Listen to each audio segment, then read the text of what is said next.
Hello everyone, I am Priyanka Gaur. Welcome back to my channel learning with pace. आज का हमारा topic है learning and motivation के बारे में। अब ये लर्निंग एंड मोटिवेशन वाला जो पूरा चैप्टर है ना, अपने आप में बहुत ही बड़ा एंड थोड़ा सा कॉम्प्लेक्स है, तो इसको बहुत ही सिंपल टर्म में बताने की मैं कोशिश करूंगी। लेकिन आज हम इस टॉपिक को पूरा कंप्लीट नहीं करेंगे, क्योंकि पहले हम आज बात करेंगे इसके बेसिक स्ट्रक्चर के बारे में, फिर हम बात करेंगे अप्रोच के बारे में। अब अप्रोच की मैं एक नई वीडियो बनाऊंगी, लेकिन जैसे ये पूरा टॉपिक कंप्लीट हो जाएगा ना, मैं सारी वीडियोस को कंपाइल करके लर्निंग एंड मोटिवेशन के जितने भी पार्ट्स बनेंगे उनको कंपाइल करके एक वीडियो में डाल दूंगी, ताकि आपको बार बार अलग अलग वीडियो या अलग अलग पार्ट देखने की जरूरत ना पड़े। ठीक है, तो चलिए शुरू करते हैं अपना टॉपिक। तो अभी हम बात करेंगे लर्निंग एंड मोटिवेशन के ये जो बेसिक स्ट्रक्चर है इसके बारे में। पहले इसको समझो, फिर आपको अप्रोचेस समझ में आएंगे, जिसमें हम ह्यूमनिस्टिक अप्रोच करेंगे, हम बिहेवियरिस्टिक अप्रोच करेंगे। ठीक है, तो देखो, अगर हम लर्निंग के बारे में बात करें, इससे पहले वाली वीडियो में हमने लर्निंग के बारे में बात की, how children learn and think, उसमें हमने लर्निंग के बारे में बात की। हालांकि लर्निंग में बहुत सारे आपको लॉज वगैरह भी देखने को मिलेंगे जो हम पढ़ेंगे। जैसा कि मैंने कहा, ये अपने आप में बहुत बड़ा चैप्टर है, इसको अच्छे से हम कंप्लीट करेंगे। लेकिन जब ये चैप्टर कंप्लीट होगा, आपके सारे डाउट्स क्लियर हो जाएंगे। ठीक है, अब मोटिवेशन की बात करते हैं। देखो, मोटिवेशन जो है, आपने देखा होगा आपके घर में भी ये चलता रहता है, स्कूल में भी ये सब चलता रहता है। कैसे? जैसे कि अगर आप स्कूल की बात करें, आपने जब क्लासेस कभी अटेंड की होंगी, तो टीचर्स आपको मोटिवेट करते हैं। कैसे मोटिवेट करते हैं? कई बार 5 स्टार दे देते हैं, कई बार वेरी गुड लिख देते हैं आपकी नोटबुक पे, या फिर आपको वेल डन बोल दिया जाता है। तो ये छोटी छोटी जो चीजें हैं ना, ये आपको मोटिवेट करती हैं कुछ आगे करने को। ठीक है, अब ये जो मैंने कहा, जैसे well done, very good, excellent, ये एनकरेजमेंट होता है एक तरीके का। लेकिन क्या ये मोटिवेशन सिर्फ एनकरेजमेंट स्पीच तक या एनकरेजमेंट टॉक तक ही लिमिटेड है? नहीं, क्योंकि मोटिवेशन अपने आप में एक कॉम्प्लेक्स मीनिंग है। इसका मीनिंग ही बड़ा अपने आप में एक कॉम्प्लेक्स है ना। तो मोटिवेशन जो है, उसको लेकर बहुत सारे क्वेश्चन उठते हैं। क्वेश्चन ये उठते हैं कि मोटिवेशन जो है वो कैसा होता है, कितने टाइप का होता है, कौन सा मोटिवेशन अच्छा होता है, कौन सा मोटिवेशन नहीं कहलाता है, और किस मोटिवेशन से पॉजिटिव इंपैक्ट आता है, किस मोटिवेशन से नेगेटिव इंपैक्ट आता है। एंड फिर एक क्वेश्चन ये भी आता है that how this motivation helps in learning. ठीक है, मोटिवेशन का लर्निंग में क्या रोल है ना। तो ये सब क्वेश्चंस को हम धीरे धीरे डिस्कस करेंगे। अब देखो, यहां पर मैंने ना एक छोटी सी डेफिनेशन लिखी है मोटिवेशन की। अब डेफिनेशन क्या है? Motivation is internal state of a child that gives birth to some actions to move toward the goal until goal is achieved. अब सुनने में लग रहा है पता नहीं कितनी बड़ी डेफिनेशन है, इसको समझो थोड़ा सा, इसको तोड़ के समझते हैं। मोटिवेशन क्या है? ये एक बच्चे का इंटरनल स्टेट है ना। मोटिवेशन अंदर से ही तो आता है, राइट। अब ये जो मोटिवेशन है, ये आपको किस चीज के लिए आगे बढ़ाता है? अपने गोल को अचीव करने में। जैसे कि सपोज करो, ये हो गए आप, ठीक है, थोड़ी सी सही शक्ल बना देते हैं। ओके, अब यहां पर हो गए आपके गोल। जैसे कि आपको बनना है IAS, ठीक है, ये आपका गोल है, या आपको बनना है आगे जाकर टीचर। ओके, अब आपके अंदर जो मोटिवेशन होगा, या तो वो मोटिवेशन आपका खुद का होगा, या वो मोटिवेशन बाहर का होगा, मतलब किसी ने आपको शायद मोटिवेट किया हो। तो ये जो मोटिवेशन है, ये क्या करेगा? ये मोटिवेशन आपके अंदर कुछ एक्शंस को जनरेट करेगा, और वो एक्शंस तब तक चलते रहेंगे जब तक आपका गोल अचीव ना हो जाए। अब इस बात का मतलब क्या समझे? चलो उस एग्जांपल से समझते हैं। ये हो आप, और ये है आपके गोल्स। ठीक है, अब आप क्या करोगे? आप जब मोटिवेटेड होगे तो आप कुछ एक्शन लोगे, क्योंकि आपको ये गोल अचीव करने हैं। घर में बैठे बैठे तो गोल्स अचीव नहीं कर सकते, आपको कुछ ना कुछ तो एक्शन करना पड़ेगा। जैसे कि सपोज करो, आपको खाना खाना है, आपको भूख लगी है, खाना खाने के लिए आप क्या करोगे? आप या तो किचन तक जाओगे, प्लेट लोगे, खाना सर्व करोगे, या आप रेस्टोरेंट जाओगे, ऑर्डर करोगे, आप एक्शन कर रहे हो ना। बेड पे बैठे बैठे तो खाने की प्लेट उड़ के आपके पास आएगी नहीं। सो कहने का मतलब है कि आप अपने गोल को अचीव करने के लिए जो एक्शन करते हो वो कैसे जनरेट होते हैं, वो मोटिवेशन से जनरेट होते हैं। एंड ये जो एक्शंस है ना, ये आपके तब तक चलते रहते हैं जब तक आपका गोल अचीव नहीं हो जाता। ठीक है, सो सिंपल सी बात ये हो गई। अब जो ये मोटिवेशन होता है, मोटिवेशन में 3 चीजों का रोल बहुत इंपॉर्टेंट होता है। 3 चीजों का, किन 3 चीजों का? Need, drive, incentive. ठीक है, अब जो नीड है मतलब जो आपकी आवश्यकताएं हैं, ये 2 तरीके की होती हैं। अब कैसे होती है? एक तो होती है बायोलॉजिकल नीड, एक होती है सोशियोलॉजिकल नीड्स। तो नीड में सबसे पहले अगर हम बायोलॉजिकल की बात करें तो इसमें आपके कुछ ऐसी चीजें आ गई जो आपकी बेसिक नेसेसिटी है, जैसे कि आपकी भूख, प्यास, हंगर, इंटीमेसी। ठीक है, ये सब चीजें आपकी बेसिक नेसेसिटी में, जिनके बिना आप नहीं रह सकते। पानी के बिना नहीं रह सकते, खाने के बिना नहीं रह सकते, आपको ये बेसिक नेसेसिटी तो चाहिए, है ना। रोटी, कपड़ा, मकान, ये सब तो आपकी बेसिक नेसेसिटी हो गई। तो ये हो गई आपकी बायोलॉजिकल नीड्स। फिर आती है सोशियोलॉजिकल नीड्स। अब सोशियोलॉजिकल नीड्स जो हैं वो आपकी सोसाइटी से रिलेटेड होते हैं। किससे रिलेटेड होती हैं भाई? सोसाइटी से।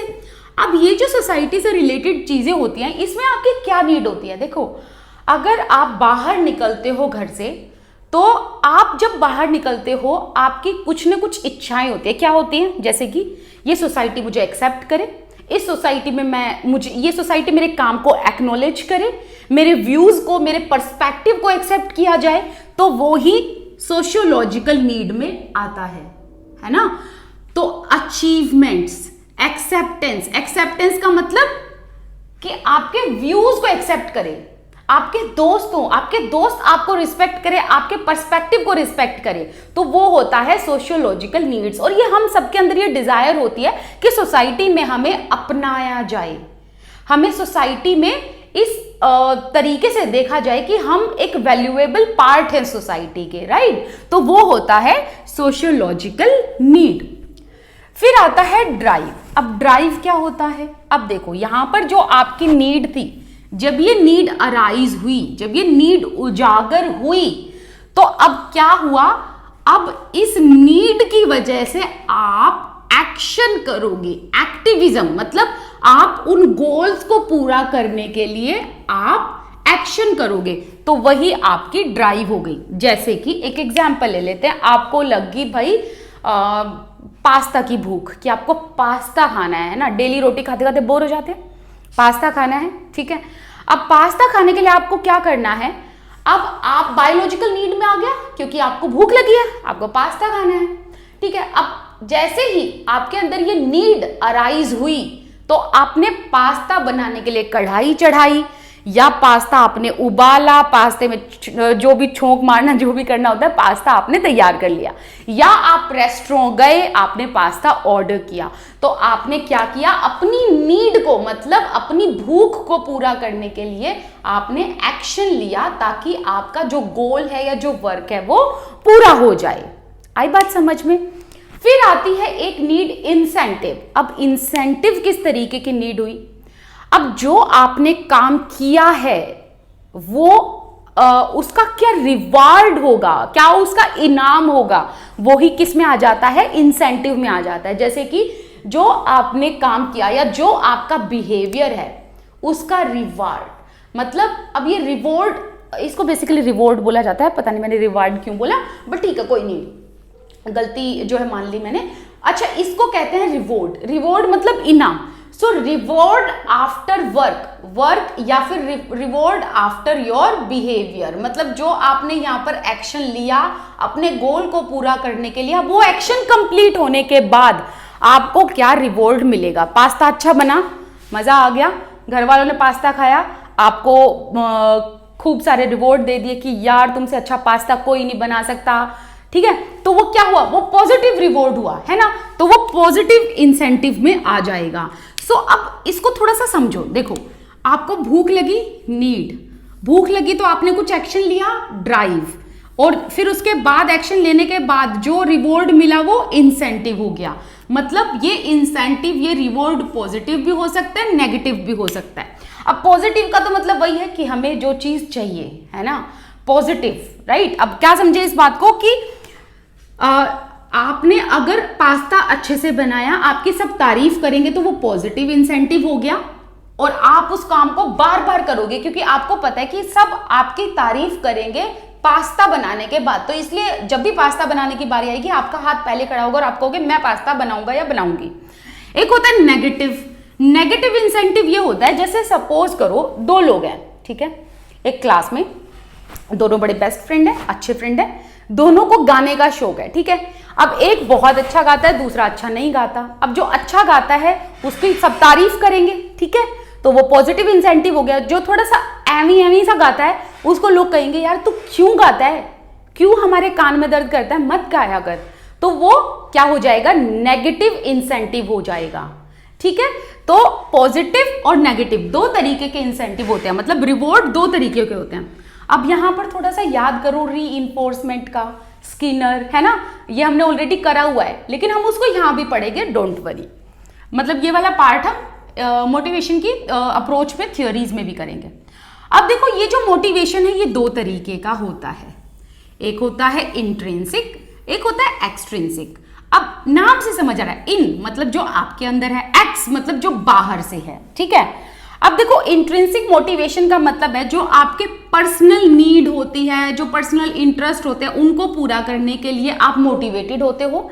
एंड एक्सट्रिंसिक मोटिवेशन जो होता है ये आप रिवॉर्ड पाने के लिए करते हो, बाहर सोसाइटी में रिवॉर्ड पाने के लिए करते हो, या फिर आप लोगों की एक्सपेक्टेशंस पे खरा उतरने के लिए जो है इस मोटिवेशन का यूज करते हो, या फिर सोशल प्रेशर होता है, फैमिली प्रेशर होता है, तब आप एक्सट्रिंसिक मोटिवेटेड होते हो। अब इसका एग्जाम्पल ले लेते हैं दोनों का। पहले एग्जाम्पल लेते हैं हम इंट्रिंसिक का, ठीक है। अब इंट्रिंसिक का जो एग्जाम्पल है वो कैसा हो सकता है, देखो जैसे कि सपोज करो एक बच्चा है, उसको पेंटिंग बनाना बहुत पसंद है।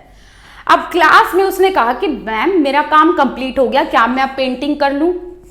मैम ने बड़े प्यार से कहा कर लो। तो मैम ने जब यस बोला तो वो यस बच्चे के लिए एक रिवॉर्ड है, क्योंकि बच्चा पेंटिंग के लिए पैशनेट है। अब बच्चा पेंटिंग के लिए खुद पैशनेट है तो वो इंट्रिंसिक मोटिवेशन हो गया, और यहां पर रिवॉर्ड में उसे मैम की तरफ से यस मिल गया, तो बच्चे के लिए यस ही इनफ है।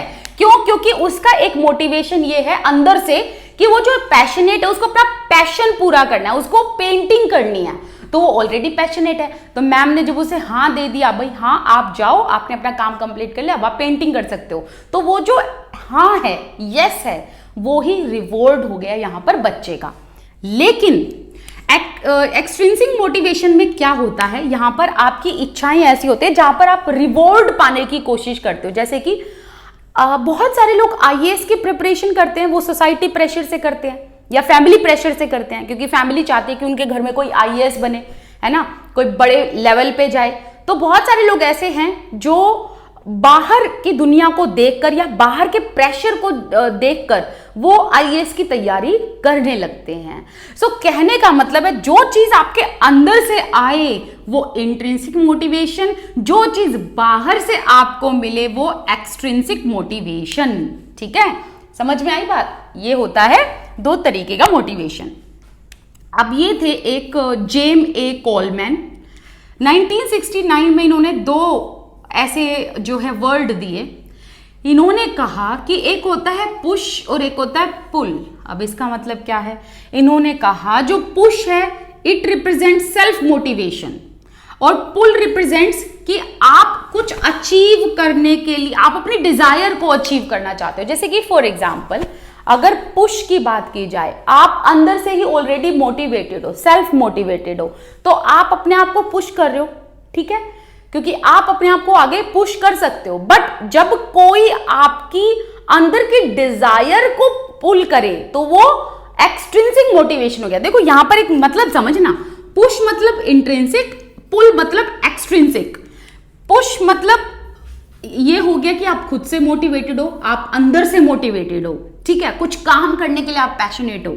लेकिन पुल मतलब क्या हो गया, एक्सट्रिंसिक, मतलब किसी ने आपके डिजायर को पुल किया। जैसे कि सपोज करो मैं चाहती हूँ कि मेरे जो साथ में एक लड़की है वो बहुत अच्छा डांस करती है, तो उसको मैं थोड़ा सा पुल करूंगी कि यार तुम कर सकती हो, तुम DID में जा सकती हो, तुम एक लेवल पे जा सकती हो, तुम आगे जो है कोरियोग्राफी कर सकती हो।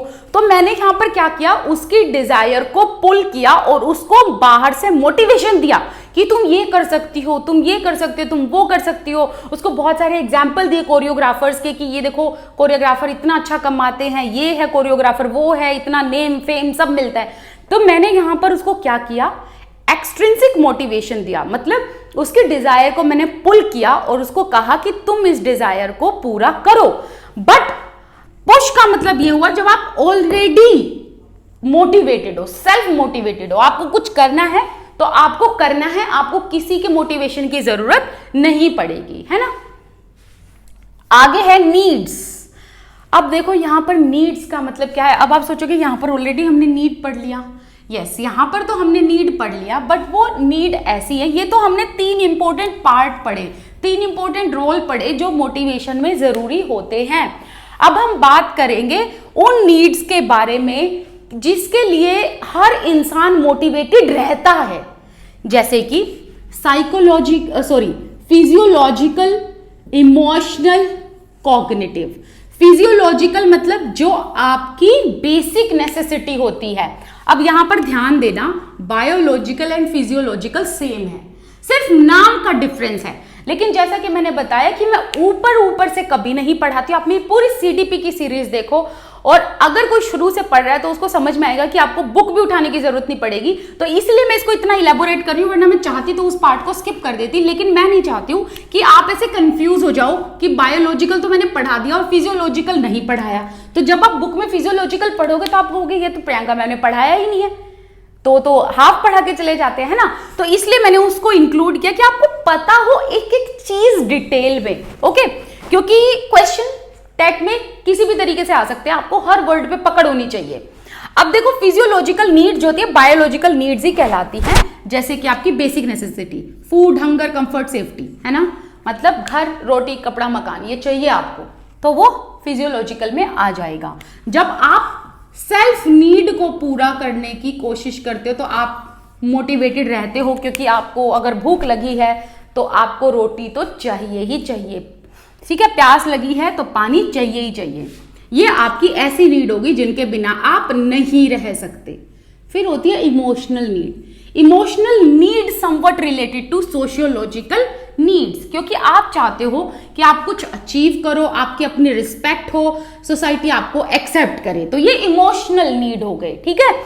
फिर आ गए कॉग्निटिव। कॉग्निटिव नीड्स में क्या होता है कि जो आपके फ्यूचरिस्टिक विजन है, जो आपके एक्सपेक्टेड आउटकम है कि मैं ये बिजनेस ओपन करूंगा तो मुझे इतना मुनाफा तो होगा ही होगा, तो वो बेनिफिट को पूरा करने के लिए, वो बेनिफिट को अचीव करने के लिए आप मोटिवेटेड होते हो। आप अपने दिमाग में कैलकुलेशन लगाते हो कि आपको कैसे कैसे क्या क्या करना है, एंड देन इसे कहा जाएगा कॉग्निटिव नीड। मतलब आप क्या करते हो, आप एक्सपेक्टेड आउटकम को अचीव करते हो। बट इसके लिए जरूरी यह है कि आपके कॉग्निटिव कॉन्फ्लिक्ट्स जो है इसका रेजोल्यूशन होना जरूरी है। मतलब कॉग्निटिव जो आपकी क्लैरिटी है वो होना बहुत जरूरी है, ठीक है। अब इसको मैंने बहुत अच्छे से पढ़ा दिया, आई होप आपको समझ आया, लेकिन एक थोड़ा सा मैं आपको जिस्ट बता देती हूँ। मोटिवेशन की हमने क्या कर ली, डेफिनेशन कर ली कि मोटिवेशन क्या होता है, हमें मोटिवेटेड रखता है किस चीज के लिए, हमें गोल्स को अचीव करने के लिए, उसके लिए हमें एक्शन लेने पड़ते हैं। मोटिवेशन के 3 मेजर रोल हैं, नीड, ड्राइव एंड इंसेंटिव। फिर हमने 2 तरीके के मोटिवेशन किए, इंट्रिंसिक, एक्सट्रिंसिक। एक चीज ध्यान रखना, अगर क्वेश्चन ये आ जाए कि लॉन्ग टर्म गोल्स के लिए कौन सा मोटिवेशन काम आता है, तो इंट्रिंसिक आता है। जब तक आप सेल्फ मोटिवेटेड नहीं होगे आप लॉन्ग टर्म गोल्स को अचीव नहीं कर सकते, ध्यान रखना। फिर है ए कॉलमैन, जिसने जो है 2 तरीके के मोटिवेशन बताए, पुश एंड पुल। पुश को उन्होंने इंट्रिंसिक बताया, पुल को उन्होंने एक्सट्रिंसिक बताया। फिर हमने 3 तरीके की नीड्स पढ़ी जो मैंडेटरी होती है, एंड मोटिवेशन जो है आपके अंदर ये क्यों आता है, इन 3 नीड्स की वजह से। Physiological, emotional, cognitive. फिजियोलॉजिकल मतलब जो आपकी बेसिक नेसेसिटी है, इमोशनल मतलब क्या सोसाइटी में आपको एक्सेप्ट किया जाए, एंड कॉग्निटिव मतलब कि जो एक्सपेक्टेड आउटकम आपने अपने दिमाग में कैलकुलेट करे उनको आप अचीव कर पाओ, बट कॉग्निटिव कॉन्फ्लिक्ट्स को रेजोल्यूट करना, उनका रेजोल्यूशन होना बहुत ज़्यादा ज़रूरी है. So it requires the resolution of cognitive conflicts. ठीक है, आई होप आपको ये जो बेसिक सा स्ट्रक्चर है लर्निंग एंड मोटिवेशन का, ये आपको क्लियर हुआ हो. अब कल वाली वीडियो में हम बात करेंगे अप्रोचेस के बारे में, क्योंकि मोटिवेशन के बहुत सारे अप्रोचेस है जिसमें हम बिहेवियरिस्टिक, ह्यूमनिस्टिक, इन सब अप्रोचेस के बारे में बात करेंगे. तो चलिए मिलते हैं नेक्स्ट वीडियो में. Till then bye bye. Thank you so much for watching this video. आप मेरे साथ इंस्टाग्राम पर जुड़ सकते हैं. इंस्टाग्राम की जो आईडी या यूजर नेम है मैं यहाँ दे दूंगी या यहाँ दे दूंगी, आपको दोनों जगह एक बार चेकआउट कर लेना. आप मेरे साथ टेलीग्राम पर भी जुड़ सकते हैं. और जैसा कि मैंने कहा कि जब ये सारा चैप्टर कंप्लीट हो जाएगा पार्ट्स में, फिर उसके बाद मैं सारी वीडियोस को कंपाइल कर दूंगी, है ना, ताकि आपके लिए बहुत इजी हो जाए वीडियोस को ढूंढना एक क्रोनोलॉजिकल तरीके से, एक सिंक्रेसिटी में. ठीक है, चलिए मिलते हैं next video. Till then bye bye. Thank you so much. Hello everyone, welcome back to my channel learning with pace. तो हम लोग लर्निंग एंड मोटिवेशन का जो टॉपिक कर रहे थे उसमें हमने पार्ट 1 कंप्लीट किया, जिसमें हमने ये जाना कि लर्निंग एंड मोटिवेशन का क्या बेसिक आइडिया है, लर्निंग एंड मोटिवेशन का मतलब क्या होता है. लेकिन आज की वीडियो में हम बात करेंगे लर्निंग एंड मोटिवेशन के अप्रोचेस के बारे में. ठीक है, और जब सारा हमारा जो कंटेंट है जब कंप्लीट हो जाएगा, इन सभी पार्ट्स को मैं एक वीडियो में कंपाइल कर दूंगी ताकि आपको सारा कंटेंट एक वीडियो में मिल जाए, बार बार अलग वीडियो देखने की जरूरत ना पड़े. ठीक है, तो आज हम बात करेंगे लर्निंग एंड मोटिवेशन के अप्रोचेस के बारे में.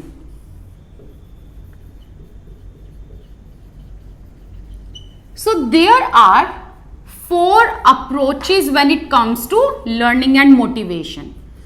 First one is behavioristic approach. Next one is humanistic approach. Third one is cognitive approach. And fourth one is socio-cultural approach. ठीक है, तो ये जो 4 अप्रोचेज हैं, आज हम सबसे पहले बात करेंगे बिहेवियरिस्टिक अप्रोच के बारे में. नेक्स्ट वीडियो में ह्यूमनिस्टिक एंड देन रेस्ट, इस तरीके से हम कंप्लीट करते जाएंगे. ठीक है, तो अभी मैं ये इरेज कर देती हूँ. इनको ध्यान रखना कि हम 4 अप्रोचेस पढ़ेंगे: behaviouristic, humanistic, cognitive and socio cultural approach. Okay, तो सबसे पहले आज हम इस वीडियो में बात करेंगे बिहेवियरिस्टिक अप्रोच के बारे में. तो जो ये बिहेवियरिस्टिक अप्रोच ऑफ लर्निंग है, ये किससे एसोसिएटेड है? रिवॉर्ड, इंसेंटिव और रीइंफोर्समेंट. तो आपने जो लर्न करा, और या ये कह लो आपका जो बिहेवियर है उसका क्या कॉन्सिक्वेंस है, आपको क्या रिवॉर्ड मिला, क्या इंसेंटिव मिला, या कैसा रीइंफोर्समेंट था. तो ये जो वर्ड है ना, reward, incentive, reinforcement, it is directly associated with behaviouristic approach of learning. अब देखो, बिहेवियरिस्टिक अप्रोच में एक वर्ड निकल के आता है बिहेवियरिज्म. अब बिहेवियरिज्म जो है ना, ये एक स्कूल ऑफ थॉट है. क्या है? School of thought. अब बिहेवियरिज्म में आपने जेबी वॉटसन का नाम सुना है, थॉर्नडाइक का नाम सुना है, पैवलोव का नाम सुना है, स्किनर का नाम सुना है. अब इस चीज को ध्यान से सुनना.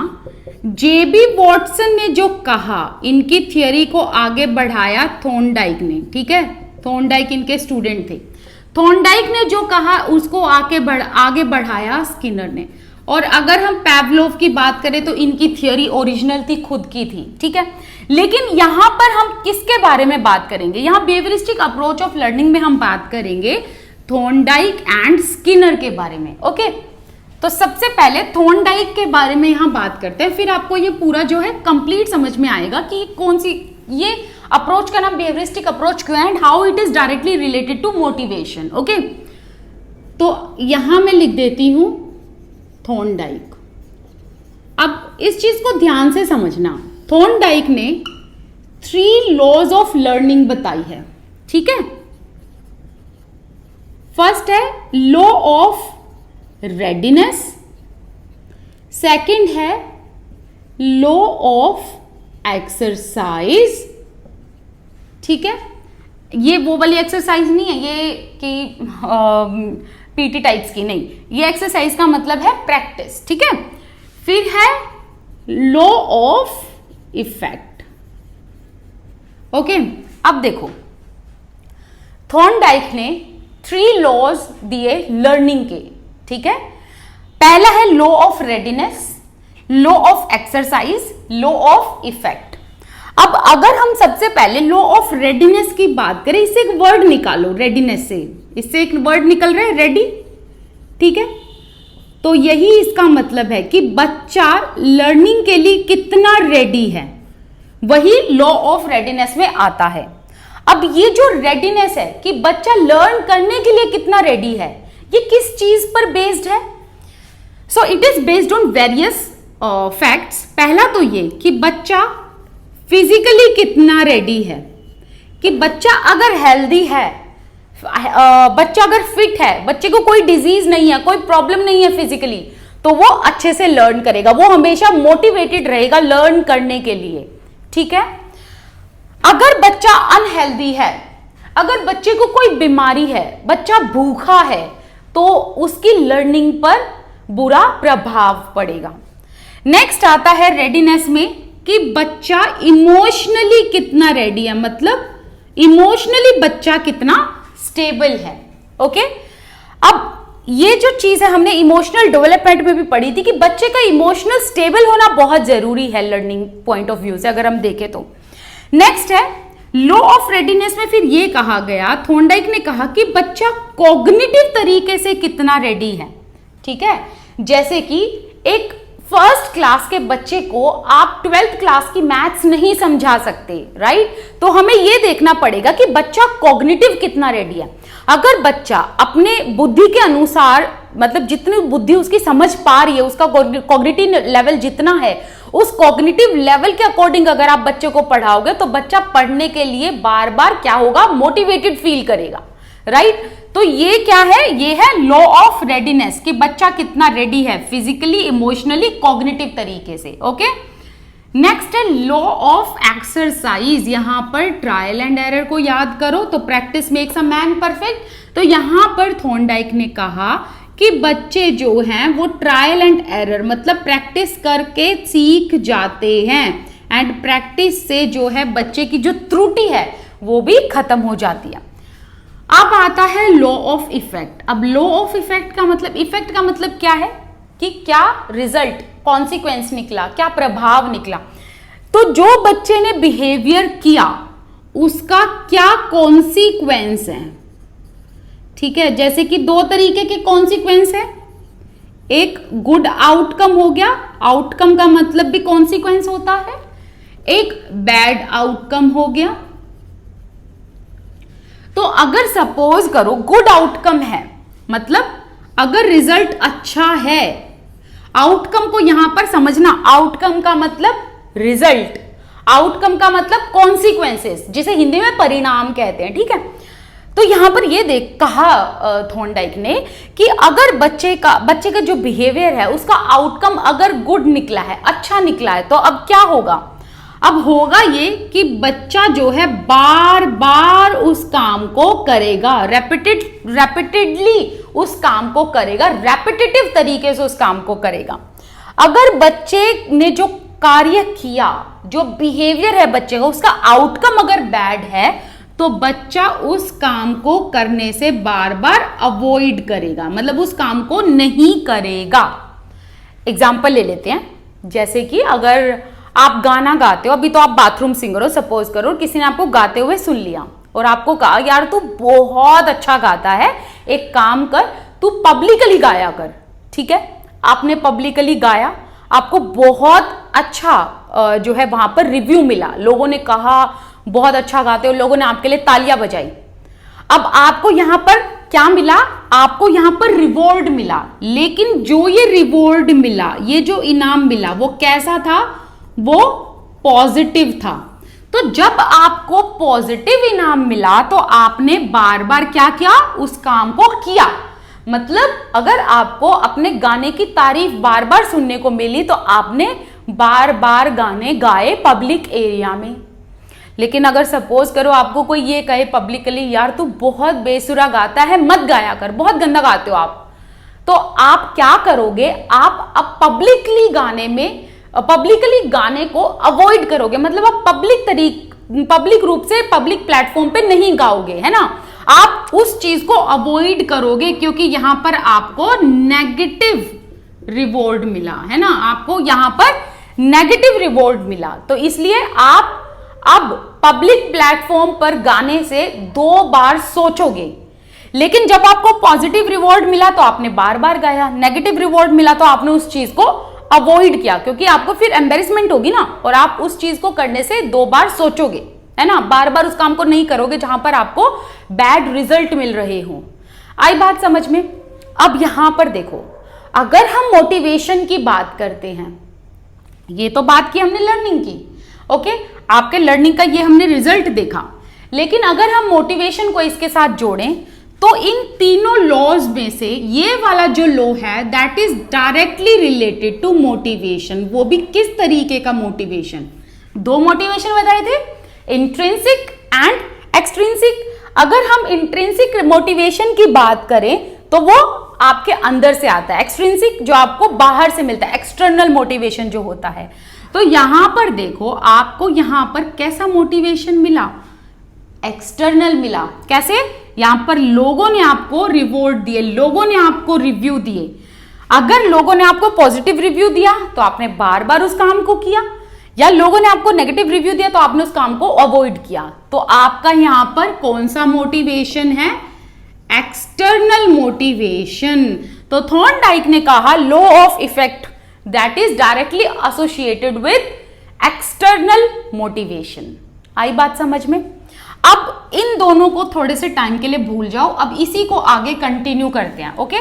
तो एक बार इसका स्क्रीनशॉट ले लो अगर लेना है तो, फिर मैं इसको रब कर दूंगी and then I will move forward.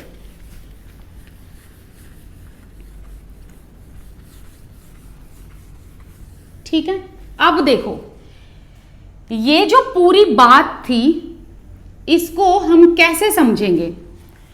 तो बात ऐसी है कि आपका जो बिहेवियर है उसका जो आउटकम है या जो रिजल्ट है, या ये कह लो जो कॉन्सिक्वेंसेस, अब बात तो एक हुई है ना। तो आपके बिहेवियर का क्या रिजल्ट है, क्या परिणाम है, वो इस चीज को डायरेक्ट करता है कि आप उस काम को बार बार करोगे, या फिर यहां पर रेपिटेशन लिख दो, repetition of work, repetition of work, या फिर उस काम को अवॉइड करोगे। ये डिपेंड करता है आपके आउटकम पर। आप किसी भी काम को बार बार करोगे या किसी भी काम को करने से अवॉइड करोगे, ये चीज किस पर बेस्ड है, आपके आउटकम पर। तो कहने का मतलब है जो आप काम करोगे ये आधारित है इस चीज पर कि उस काम का आपको क्या परिणाम मिला, है ना।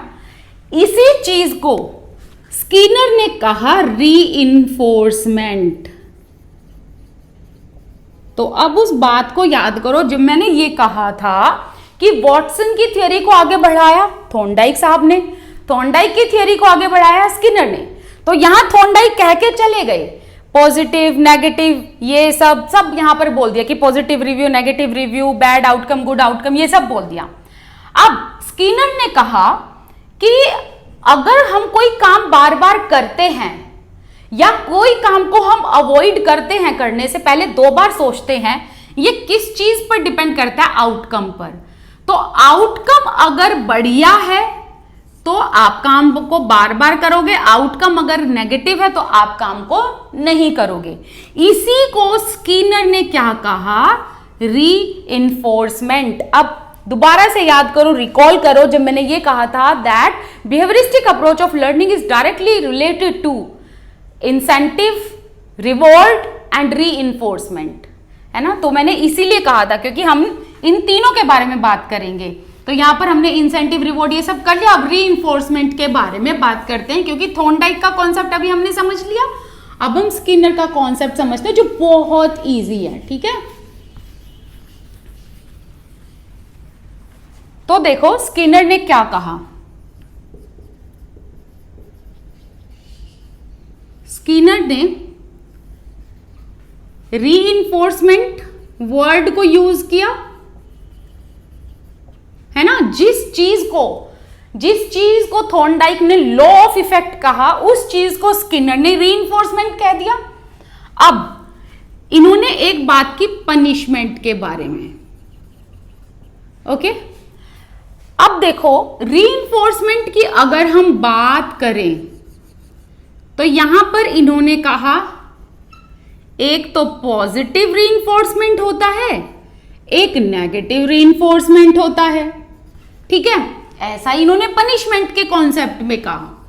इन्होंने कहा कि एक तो पॉजिटिव पनिशमेंट होगा, एक नेगेटिव पनिशमेंट होगा। अब फटाफट से अपने पेन एंड नोटबुक निकाल लो जहां पर आप इनके एग्जाम्पल लिख पाओ। यहीं पर आपको जो है रीइंफोर्समेंट एंड पनिशमेंट का कॉन्सेप्ट आपको आज क्लियर कर दूंगी मैं। ठीक है, अब देखो इन्होंने कहा कि पॉजिटिव रीइंफोर्समेंट का मतलब क्या है कि अगर तो आप ये चाहते हो कि बच्चा रिजल्ट अच्छे लेकर आए, बच्चा एक काम को बार बार करे, तो आप पॉजिटिव रीइंफोर्समेंट दोगे। फॉर एग्जाम्पल, आपसे बच्चे ने मांगी बाइक। ठीक है, आपसे बच्चे ने क्या मांगी? बाइक मांगी। लेकिन आपने रिप्लाई में कहा कि मैं आपको बाइक तब दूंगा जब आप अपनी क्लास में फर्स्ट आओगे। ठीक है, या तो आप यूं कहोगे कि जब आप अपनी क्लास में फर्स्ट आओगे तब मैं आपको बाइक दूंगा, या फिर आप क्या पता ये कह दो जब आप 95% लेकर आओगे तब मैं आपको बाइक दूंगा। ठीक है, तो यहां पर बाइक क्या है? ये एक रिवॉर्ड है। आप यहां पर बच्चे को ये रिवॉर्ड क्यों दे रहे हैं? क्योंकि बच्चा बार बार इस काम को करे। ठीक है, मतलब आप बाइक इसलिए दे रहे हैं कि बच्चा फर्स्ट आए या बच्चा 95% लेकर आए। तो आपने यहां पर क्या किया? यहां पर आपने बच्चे को पॉजिटिव रिवॉर्ड दिया और कहा कि अगर आप फर्स्ट आए अपनी क्लास में तो मैं आपको बाइक जरूर दूंगा। अब सपोज करो बच्चा फर्स्ट आ गया, ठीक है, क्योंकि बच्चे को बाइक चाहिए थी। ओके, तो ये रीइंफोर्समेंट काम कर गया। अब हुआ ये कि बच्चे ने जैसे ही बाइक ली, अब बच्चा घूमने दौड़ने लग गया। मतलब जब मन किया बाइक उठा के बाहर दोस्तों के साथ घूमना शूमना, है ना।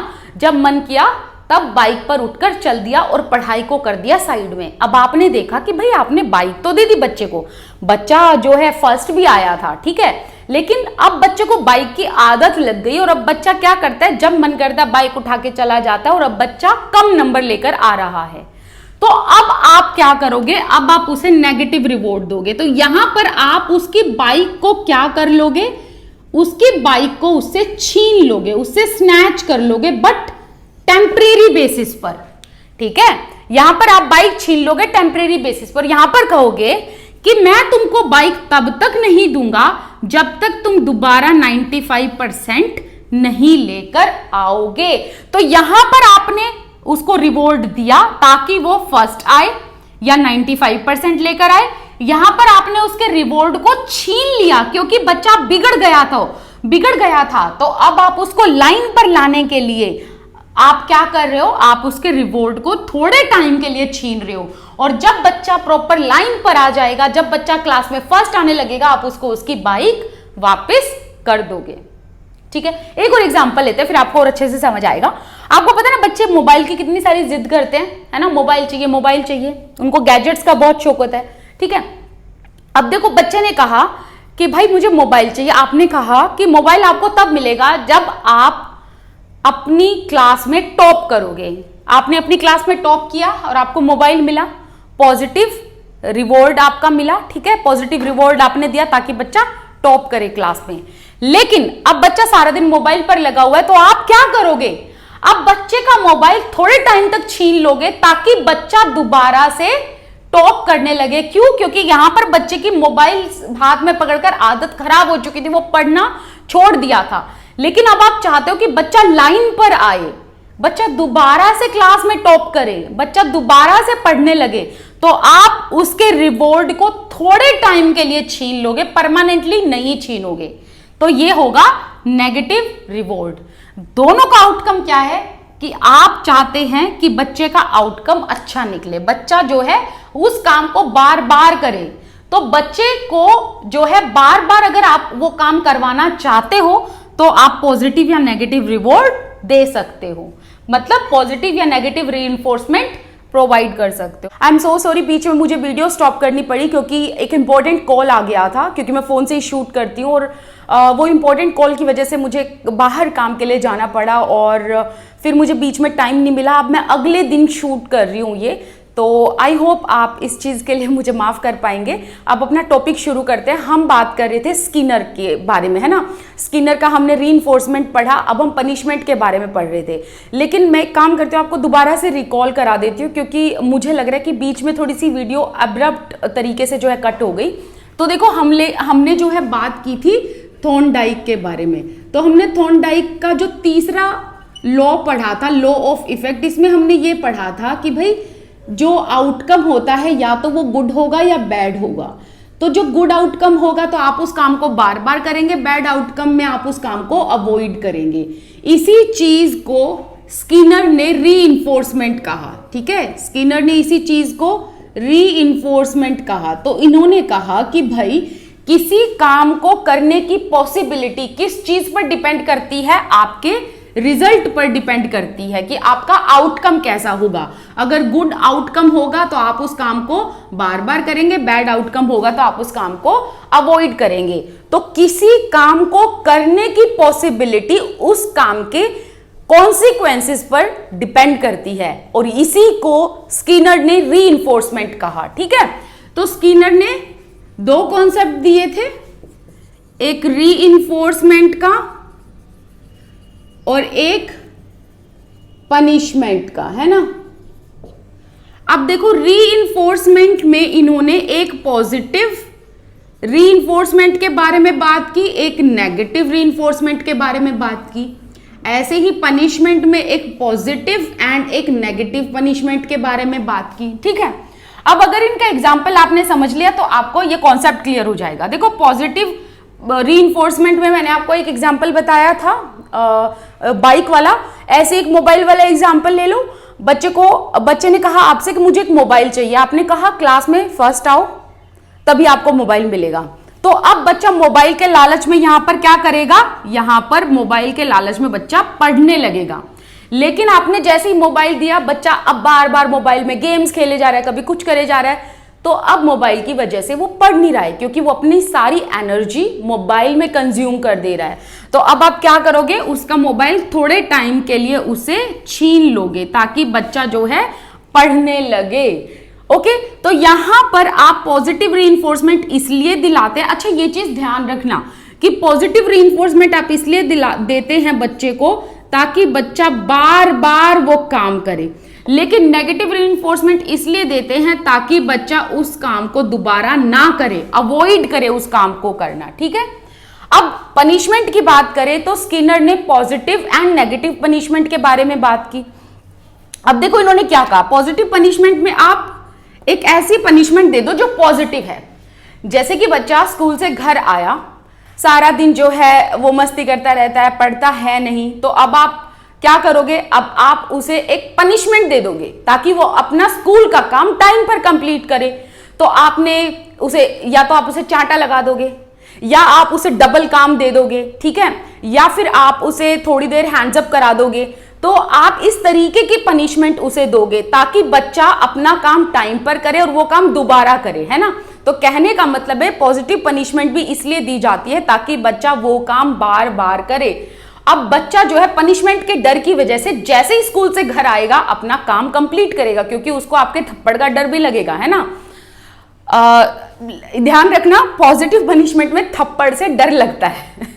अब अगर हम नेगेटिव पनिशमेंट की बात करें तो नेगेटिव पनिशमेंट में क्या होता है, आप उसे नेगेटिव पनिश करते हैं, उससे उसकी चीज जो है परमानेंट छीन लेते हैं। ओके, नेगेटिव पनिशमेंट में बच्चे की चीज आप उससे परमानेंटली छीन लेते हैं। जैसे कि आपने बच्चे को कहा कि आज के बाद आप अपने दोस्तों से कभी नहीं मिलोगे, आज के बाद आप प्लेग्राउंड में मतलब जो मैदान है उसमें कभी खेलने नहीं जाओगे, तो आपने परमानेंटली उसका घर से बाहर जाना बंद कर दिया, परमानेंटली उसका मोबाइल छीन लिया, परमानेंटली उसकी बाइक छीन ली, तो ये होगा नेगेटिव पनिशमेंट। आई बात समझ में? अब एक चीज ध्यान रखना, पॉजिटिव रीइंफोर्समेंट, पॉजिटिव पनिशमेंट, ये आप इसलिए देते हो ताकि बच्चा बार बार वो काम करे। नेगेटिव रीइंफोर्समेंट, नेगेटिव पनिशमेंट आप इसलिए देते हो ताकि वो बच्चा काम को दोबारा ना करे, उसे अवॉइड करे। अब ये जो दो कॉन्सेप्ट हैं, रीइंफोर्समेंट एंड पनिशमेंट, इस कॉन्सेप्ट में जो है स्किनर ने कहा कि ये जो कॉन्सेप्ट है ना पनिशमेंट, ये इतना सक्सेसफुल नहीं है एज कंपेयर टू रीइंफोर्समेंट, तो इन्होंने कहा this is more successful. Okay, अब टॉपिक पे आते हैं, लर्निंग एंड मोटिवेशन। हमने लर्निंग मोटिवेशन का ये अप्रोच पढ़ा, अब इसको रिलेट करो मोटिवेशन से।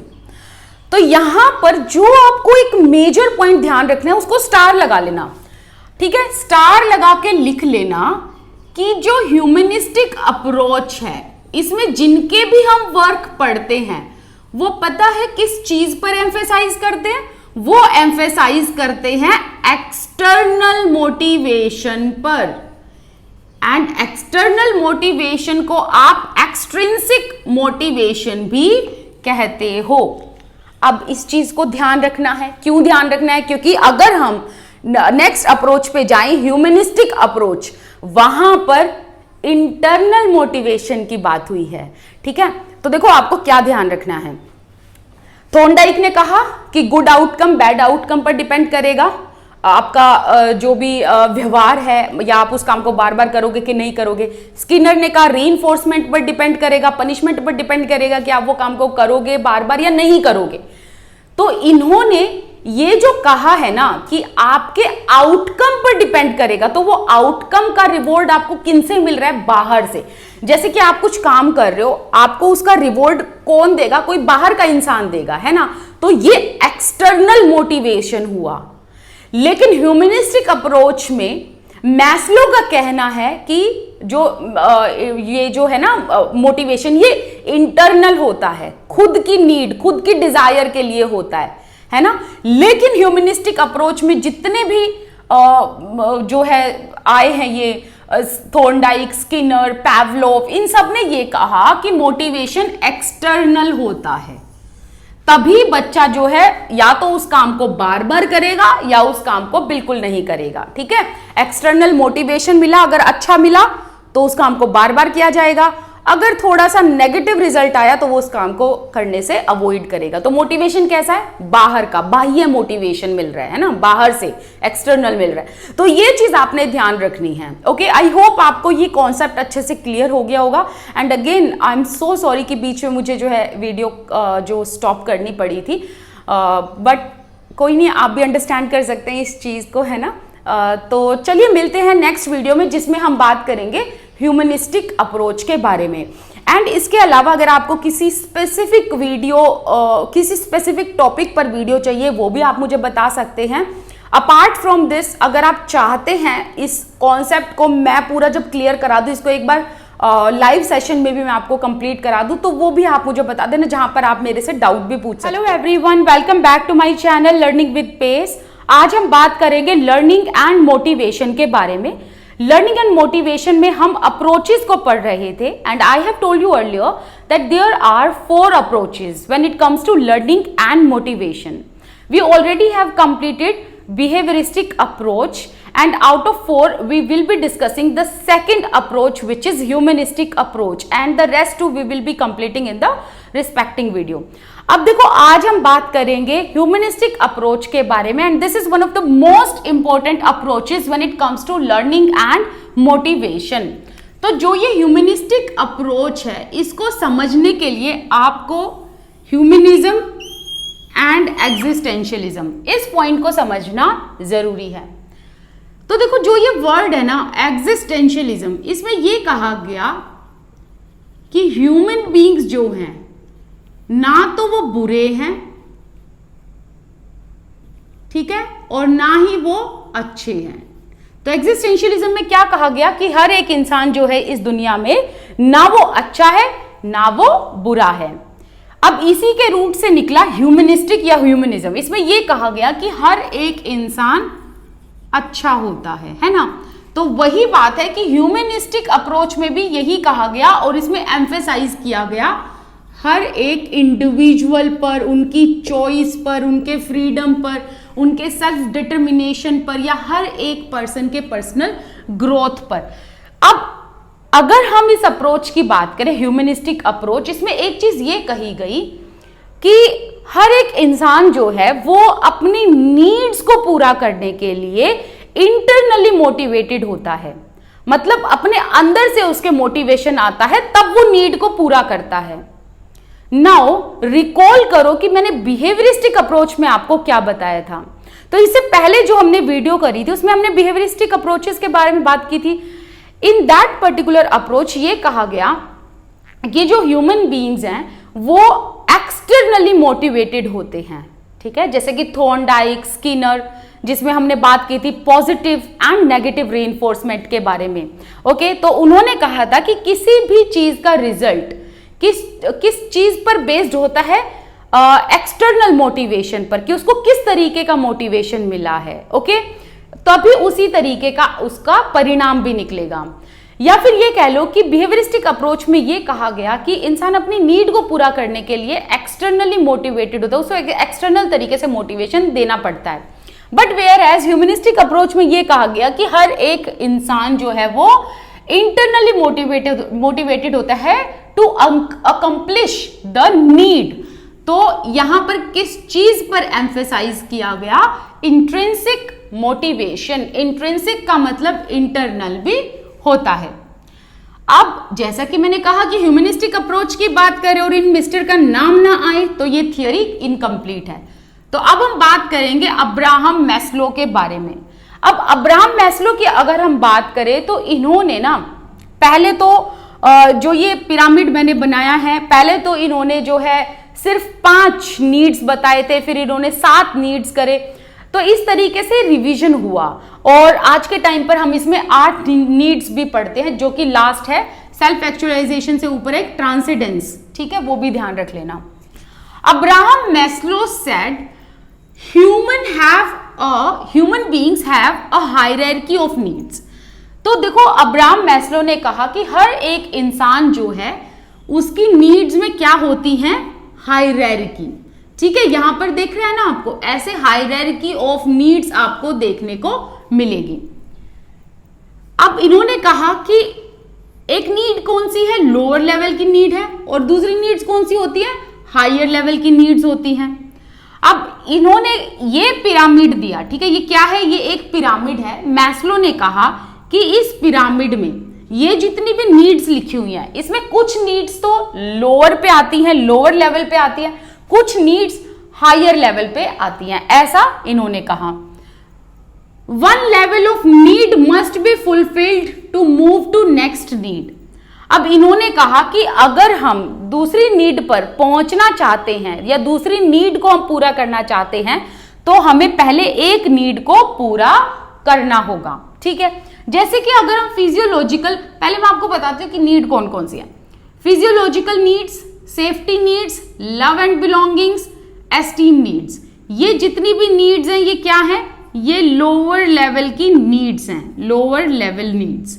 एंड अगर मैं यहां से बात करूं cognitive needs, aesthetic needs, self actualization, तो ये जितनी भी हैं यहां से ये हायर लेवल नीड्स हैं, ठीक है, ध्यान रखेंगे आप।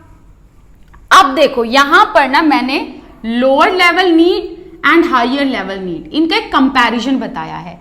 तो हम इनको एक कैटेगरी में रखेंगे, इनको दूसरी कैटेगरी में रखेंगे, ठीक है। अब इसको पढ़ेंगे। देखो जो ये लोअर लेवल नीड्स हैं इनको हम डेफिशिएंसी नीड्स भी कहते हैं या हम डी नीड्स भी कहते हैं। डी से डेफिशिएंसी, डी से यहीं से जो इनिशियल लेटर है वो डिराइव हो गया।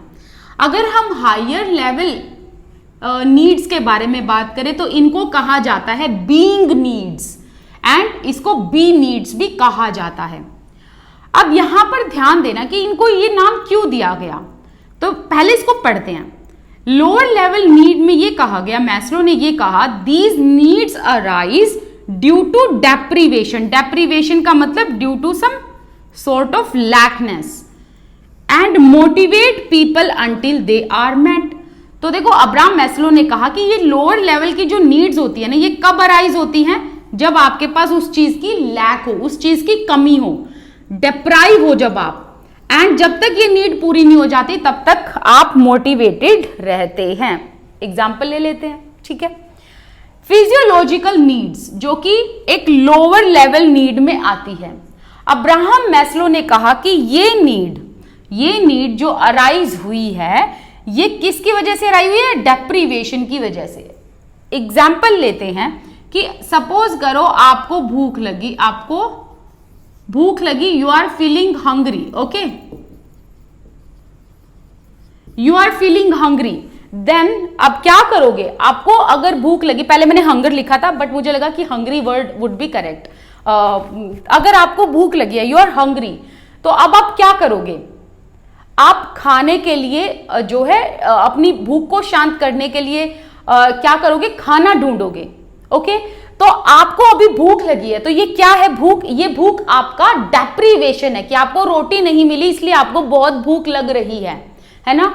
और जब तक आप जो है बहुत आपको लैकनेस फील होगी या तब तक आप भूखे रहोगे जब तक आपको रोटी नहीं मिलेगी, राइट। तो जब तक आपकी भूख खत्म नहीं होगी, जब तक आप रोटी नहीं खा लोगे, तब तक आप मोटिवेटेड रहोगे। तो इन्होंने कहा, मैस्लो ने, कि लोअर लेवल ऑफ नीड्स में क्या होता है, ये नीड्स डेफिशिएंसी या फिर डेप्रीवेशन या फिर लैकनेस की वजह से अराइज होते हैं। मैं जो ये वर्ड बोल रही हूं इनको आप राइट डाउन कर लो, क्योंकि ये कई बार क्या होता है ना, आपके कॉन्सेप्ट क्लियर हो जाते हैं डिफरेंट वर्ड्स को समझने से। तो क्या कहा अब्राहम मैस्लो ने कि लोअर लेवल ऑफ नीड्स, ये जो लोअर लेवल ऑफ नीड्स हैं, ये कब अराइज होती हैं, ये डेफिशिएंसी के टाइम पे अराइज होती हैं, या आपके पास डेप्रीवेशन हो, मतलब क्या पता आपके पास वो चीज ना हो, ठीक है, या फिर लैकनेस कह लो, एंड आप जब तक उस नीड को पूरा नहीं कर लेते तब तक आप मोटिवेटेड रहते हो। जब तक आपको रोटी नहीं मिलेगी तब तक आपकी जो ये हंगरनेस है, ये जो आपकी भूख है, ये जो है क्या रहेगी, उसमें लैकनेस रहेगी, उसमें डेप्रीवेशन रहेगा, एंड तब जब तक आप रोटी नहीं खा लोगे तब तक आप मोटिवेटेड रहोगे। एंड अगर एक बार आपने रोटी खा ली, आपकी भूख शांत हो गई, तो दैट मीन्स अब आप दूसरी नीड पर चले जाओगे। आई बात समझ में। तो इन्होंने कहा कि जो भी ये नीड्स हैं, जब तक एक नीड पूरी नहीं होगी तब तक आप दूसरी नीड पर नहीं जा सकते। अब अगर हम फिजियोलॉजिकल नीड की बात करें तो ये एक बेसिक नीड है, एंड अब्राहम मैस्लो पता है ये भी कहते हैं कि इन सभी नीड्स में से सबसे इंपॉर्टेंट फिजियोलॉजिकल नीड्स है, जिसको इन्होंने प्राइमरी नीड भी बोला है, एंड रेस्ट को इन्होंने फिर सेकेंडरी नीड्स बोल दिया। इन्होंने कहा कि अगर किसी इंसान की फिजियोलॉजिकल नीड्स ही पूरी नहीं हो रही है तो वो आगे तो बढ़ ही नहीं सकता। जैसे कि हम हर एक इंसान को रोटी, कपड़ा, मकान चाहिए, food, drink, shelter, rest etcetera, है ना। रोटी, कपड़ा, मकान सब चाहिए हमें। अगर हमें प्यास लगी है, जब तक हमें पानी नहीं मिलेगा तब तक हम इस नीड को पूरा करने के लिए मोटिवेटेड रहेंगे। जैसे ही हम पानी पी लेंगे, हमारी ये नीड पूरी हुई, तो हम क्या करेंगे, हम दूसरी नीड पर मूव करेंगे। अगर हमारी फिजियोलॉजिकल नीड्स पूरी हुई तभी हम सेफ्टी नीड पर जाएंगे, सेफ्टी नीड्स पूरी हुई तभी हम लव एंड बिलोंगिंगनेस पे जाएंगे, ओके। अब अगर हम हायर लेवल नीड की बात करें तो इसमें ये कहा गया, it doesn't stem from lack, मतलब ये जो हायर लेवल की नीड्स होती है ना, ये किसी डेप्रीवेशन की वजह से नहीं अराइज होती, बल्कि ये एक डिजायर से अराइज होती है कि आप एज अ पर्सन ग्रो करना चाहते हैं, आप अपनी जिंदगी में कुछ करना चाहते हैं, आप कुछ पहचान बनाना चाहते हैं, तब जाकर जो है ये higher level of needs arise होती हैं, ठीक है। आगे देखो, fluctuation in the level of hierarchy due to life experiences, जैसे कि poor versus rich, loss of job या फिर डिवोर्स। अब देखो यहां कहा है फ्लक्चुएशन। फ्लक्चुएशन का मतलब है बैक एंड फोर्थ, ओके, कि ये जो हायरार्की बनाई है नीड्स की मैस्लो ने, इन्होंने कहा है कि इस नीड्स में भी फ्लक्चुएशन होता रहता है, इंसान बैक एंड फोर्थ मूव होते रहते हैं, ठीक है। जैसे कि अगर मैं एक पुअर पर्सन की बात करूं, तो पुअर पर्सन की अगर यही बेसिक नीड, पहली नीड यही पूरी हो जाए तो उसके लिए बहुत बड़ी गनीमत की बात है। एग्जाम्पल, अगर मैं एक ऐसे इंसान की बात करूं जो दिहाड़ी मजदूरी पे काम करता है, डेली बेसिस पे वो वेजेस कमाता है ना, तो वो डेली सुबह उठेगा, उसकी सबसे पहले एक नीड होती है फिजियोलॉजिकल नीड, कि वो आज के दिन इतना कमा पाए एटलीस्ट कि वो अपना और अपने घर वालों का भर पेट खाना उनको खिला पाए। तो उसकी कौन सी नीड होगी? Physiological need. और वो पूरा दिन इसी नीड को पूरा करने में लगा रहता है ना। तो वही बात होगी ना कि लोअर लेवल की जो नीड्स होती हैं वो डेप्रीवेशन से होती हैं, और जब तक आप उसको मतलब जब तक वो आपकी नीड मैट नहीं हो जाती, मतलब जब तक आप उस नीड को नहीं मिल पाते, मतलब वो नीड आपकी जब तक सेटिस्फाई नहीं हो पाती, तब तक आप मोटिवेटेड रहते हैं। तो अगर एक पुअर इंसान की बात करूं मैं, वो जब तक यहां से यहां इसको कंप्लीट नहीं करेगा तब तक यहां नहीं जाएगा।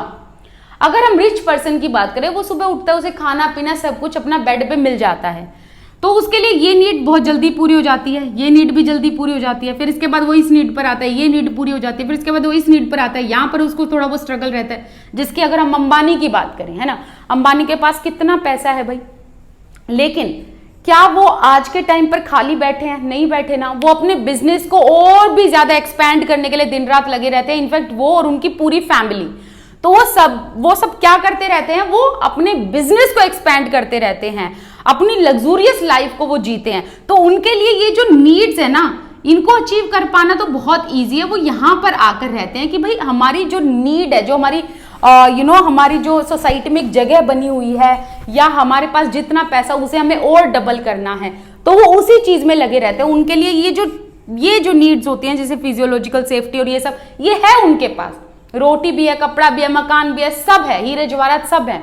लेकिन अगर हम एक पुअर पर्सन की बात करें, वो फिजियोलॉजिकल नीड्स एंड ऊपर सेफ्टी नीड्स या इससे ऊपर थोड़ा सा जा पाता है, फिर अगले दिन जाता है तो अगले दिन फिर से वापस इस पे आ जाता है। तो वो बैक एंड फोर्थ चलता रहता है, बैक एंड फोर्थ। ठीक है, आगे लॉस ऑफ जॉब। देखो सपोज करो कि एक पर्सन यहां पर है, ठीक है, यहां पर है, या एक पर्सन यहां पर है, अब उसका डिवोर्स हो जाता है, एंड अगर उसकी इंडिविजुअल की कोई आइडेंटिटी नहीं होगी, जैसे कि एक हस्बैंड वाइफ की बात करें, हस्बैंड बहुत अच्छा कमाता है और वाइफ अभी कुछ भी नहीं कर रही है, मतलब वो उसकी अर्निंग, सोर्स ऑफ अर्निंग कुछ है ही नहीं, लेकिन वो दोनों यहां पर हैं, ठीक है, वो दोनों यहां पर हैं।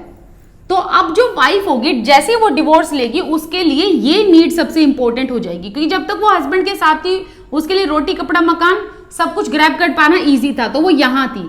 अब जैसे ही उसका डिवोर्स हो जाएगा, उसकी लाइफ में या कुछ ऐसी घटना हो जाएगी, तो अब क्या होगा? अब उसके लिए रोटी कपड़ा मकान ही सबसे मेन नीड हो जाएगी, जिसको वो पूरी करने में लगी रहेगी। क्यों? क्योंकि यही एक बेसिक नीड है, जब तक ये पूरी नहीं होगी आप आगे नहीं जा सकते। नेक्स्ट है people move back and forth not unidirection. वही बात है कि फ्लक्चुएशन होता रहता है बैक एंड फोर्थ। अब यूनिडायरेक्शनल का मतलब यह है, मैस्लो ने कहा कि हर एक यूनिडायरेक्शन में आगे नहीं बढ़ते। हर एक इंसान ऐसा नहीं है कि फिजियोलॉजिकल से सेफ्टी और ऊपर जाता रहे, ठीक है, यूनिडायरेक्शनल नहीं देखने को मिलेगा, बल्कि आपको बैक एंड फोर्थ देखने को मिलेगा। अगर आज आप इस नीड पे हो तो कल आप इस नीड पे हो, आज आप इस नीड पे हो तो कल आप इस नीड पे आ जाओगे। आप पता नहीं चलता लाइफ का कुछ भी, आप बैक एंड फोर्थ चलते रहते हो, ठीक है। अब इनके बारे में बात कर लेते हैं कि कौन कौन सी नीड्स है, क्या क्या इनका मतलब है। सबसे पहले इन्होंने कहा फिजियोलॉजिकल नीड, जो कि प्राइमरी नीड है, अदर नीड्स आर सेकेंडरी। इन्होंने कहा रोटी कपड़ा मकान, which is very much important, जब तक ये नहीं है तब तक आप आगे नहीं बढ़ सकते। नेक्स्ट है सेफ्टी नीड्स। देखो जब आपका रोटी कपड़ा मकान ये वाली नीड पूरी हो जाएगी, then other needs would become salient, मतलब अदर नीड्स बहुत इंपॉर्टेंट हो जाएंगी। तो जब अगर आपको खाना मिल गया, आपके पास घर है, सब कुछ है ना, सुबह उठते आपने खाना खा लिया, आपका पेट भर गया, अब आप क्या करोगे? अब आप दूसरी नीड पर जाओगे, जो कि है सेफ्टी नीड्स। अब सेफ्टी नीड्स में क्या होता है? You need protection from dangerous situation. एक चीज ध्यान रखना, सेफ्टी नीड्स जो है वो दूसरों के द्वारा आपको प्रोवाइड की जाती हैं। जैसे कि स्कूल, ठीक है, आपको एजुकेशन लेनी है, अपने बच्चों को एजुकेशन दिलानी है, तो किसी के स्कूल में आप भेजते हो। मेडिकल केयर, आप हॉस्पिटल में जाकर अपनी नीड को पूरा करते हो अगर आपको कोई प्रॉब्लम है बॉडी में। फिनेंशियल सिक्योरिटी मतलब आपको जॉब कोई और देता है। नेक्स्ट है लॉ एंड ऑर्डर, ये देखो लिखा हुआ है law and order, that means कि आप जो है इस सोसाइटी में जब रहते हो तो आप लॉ एंड ऑर्डर को फॉलो करते हो, और जो लॉ एंड ऑर्डर को फॉलो नहीं करेगा आपको पता है कि उसके साथ क्या होता है, उसको जेल हो जाएगी, है ना, या उसके ऊपर कुछ किसी ना किसी तरीके का उसके क्राइम के हिसाब से फाइन लग जाएगा। ओके, तो कहने का मतलब है कि आपको सेफ्टी प्रोवाइड की जाती है दूसरों के द्वारा। सोसाइटी में जो और लोग हैं वो आपको सेफ्टी प्रोवाइड करते हैं। तो जब आपकी फिजियोलॉजिकल नीड पूरी हो जाती है तब आपको सेफ्टी चाहिए होती है दूसरों से, और आपको सेफ्टी, सपोज करो आपको सेफ्टी भी मिल गई, आपको फाइनेंशियल सिक्योरिटी भी है, आप मेडिकल केयर भी हो रही है, स्कूल भी हो रहा है, अब आप दूसरी नीड पर जाओगे, है ना, यू विल मूव अपवर्ड। तो अब आप आओगे लॉन्गिंगनेस पे, बिलोंगिंगनेस पे एंड लव पे। नाउ हर एक इंसान चाहता है कि उसे सोसाइटी में एक्सेप्ट किया जाए, उसे हर कोई इंसान प्यार करे, फैमिली प्यार करे, ठीक है। तो यही क्या है, love and belongingness. When you desire to belong to family, जब आप एक फैमिली का हिस्सा बनना चाहते हो, अच्छा बच्चा बनना चाहते हो, एक अच्छा पेरेंट बनना चाहते हो, आप फ्रेंड्स में अपना नाम कमाना चाहते हो, आप गैंग का पार्ट बनना चाहते हो, आप सोसाइटी का पार्ट बनना चाहते हो, आप चाहते हो कि आपके दोस्त, आपकी सोसाइटी आपको एक्सेप्ट करे, तो वो लव एंड बिलोंगिंगनेस में आएगा। Now apart from this, being a part of group, acceptance, तो ये जो वर्ड मैंने लिखे इनको लिख लेना अपने साथ साथ। अफेक्शन एंड ट्रस्ट, अफेक्शन मतलब प्यार, ट्रस्ट मतलब आप चाहते हो कि आपके दोस्त आप पर ट्रस्ट करें और आपको ट्रस्टवर्दी दोस्त भी मिले।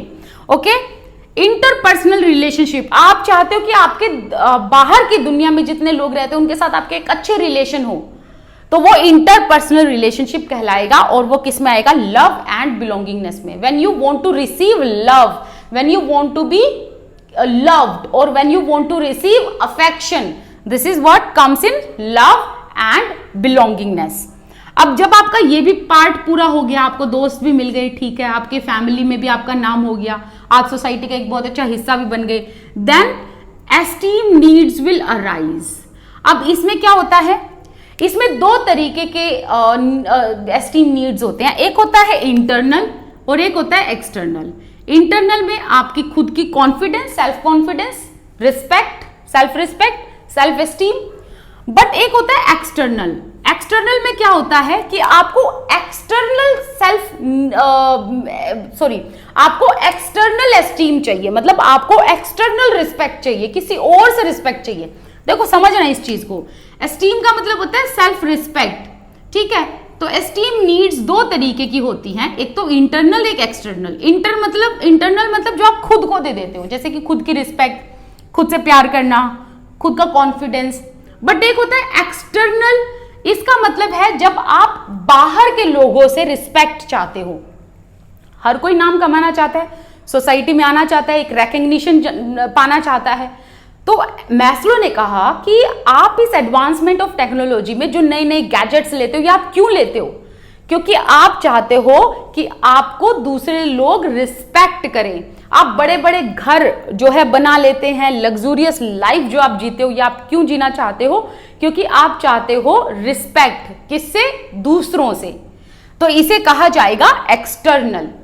नेक्स्ट है कॉग्निटिव नीड्स। कॉग्निटिव नीड्स का मतलब क्या है कि अब आप ज्ञान की प्राप्ति करना चाहते हैं, आप लर्न करना चाहते हैं, आप एक्सप्लोर करना चाहते हैं। एग्जाम्पल ले लेते हैं, जैसे कि अगर हम एक ट्रैवलर की बात करें, इंस्टाग्राम पे या यूट्यूब पे आप देखते हैं बहुत सारे ट्रैवलर भरे पड़े हैं, है ना। अब ट्रैवलिंग के लिए भाई पैसा भी तो चाहिए ना। तो जब आपकी ये नीड पूरी हो जाएगी, जैसे कि आपके पास घर है, रोटी है, कपड़ा है, मकान है, फाइनेंशियल सिक्योरिटी है, आपके पास आपके दोस्त भी हैं, आपके पास कॉन्फिडेंस भी है, दूसरों से रिस्पेक्ट भी मिल रही है, अब आप क्या करोगे? आप इस दुनिया को लर्न करना चाहोगे, एक्सप्लोर करना चाहोगे, नई नई चीजें सीखना चाहोगे, है ना। तो आप एक ट्रैवलर बन सकते हैं। तो जो ट्रैवलर होते हैं उनको हम कॉग्निटिव नीड्स में फिट कर सकते हैं। फिर है एस्थेटिक नीड्स। अब आपको अपनी जिंदगी में क्या चाहिए? आपको कामनेस चाहिए, बैलेंस चाहिए, है ना। आप जो है ब्यूटी की तलाश में हैं, that what is the real beauty, what is this real world, okay, कि ये रियल दुनिया है क्या, इसमें कहाँ ब्यूटी है, तो आप उसकी तलाश में लग जाते हैं। तो तो जैसे meditation, balance, search for beauty, ये सब इसमें आ जाता है। अब सेल्फ एक्चुअलाइजेशन जो कि सबसे टॉप लेवल की नीड में आ जाता है, इसे हम सेल्फ फुलफिलमेंट नीड भी कहते हैं, या पर्सनल ग्रोथ, या फॉलो पैशन एंड आइडेंटिटी। इसका मतलब ये है कि एक इंसान जो अपने पैशन को फॉलो करे या देश के लिए कुछ करना चाहे, तो वो सेल्फ एक्चुअलाइजेशन होगा।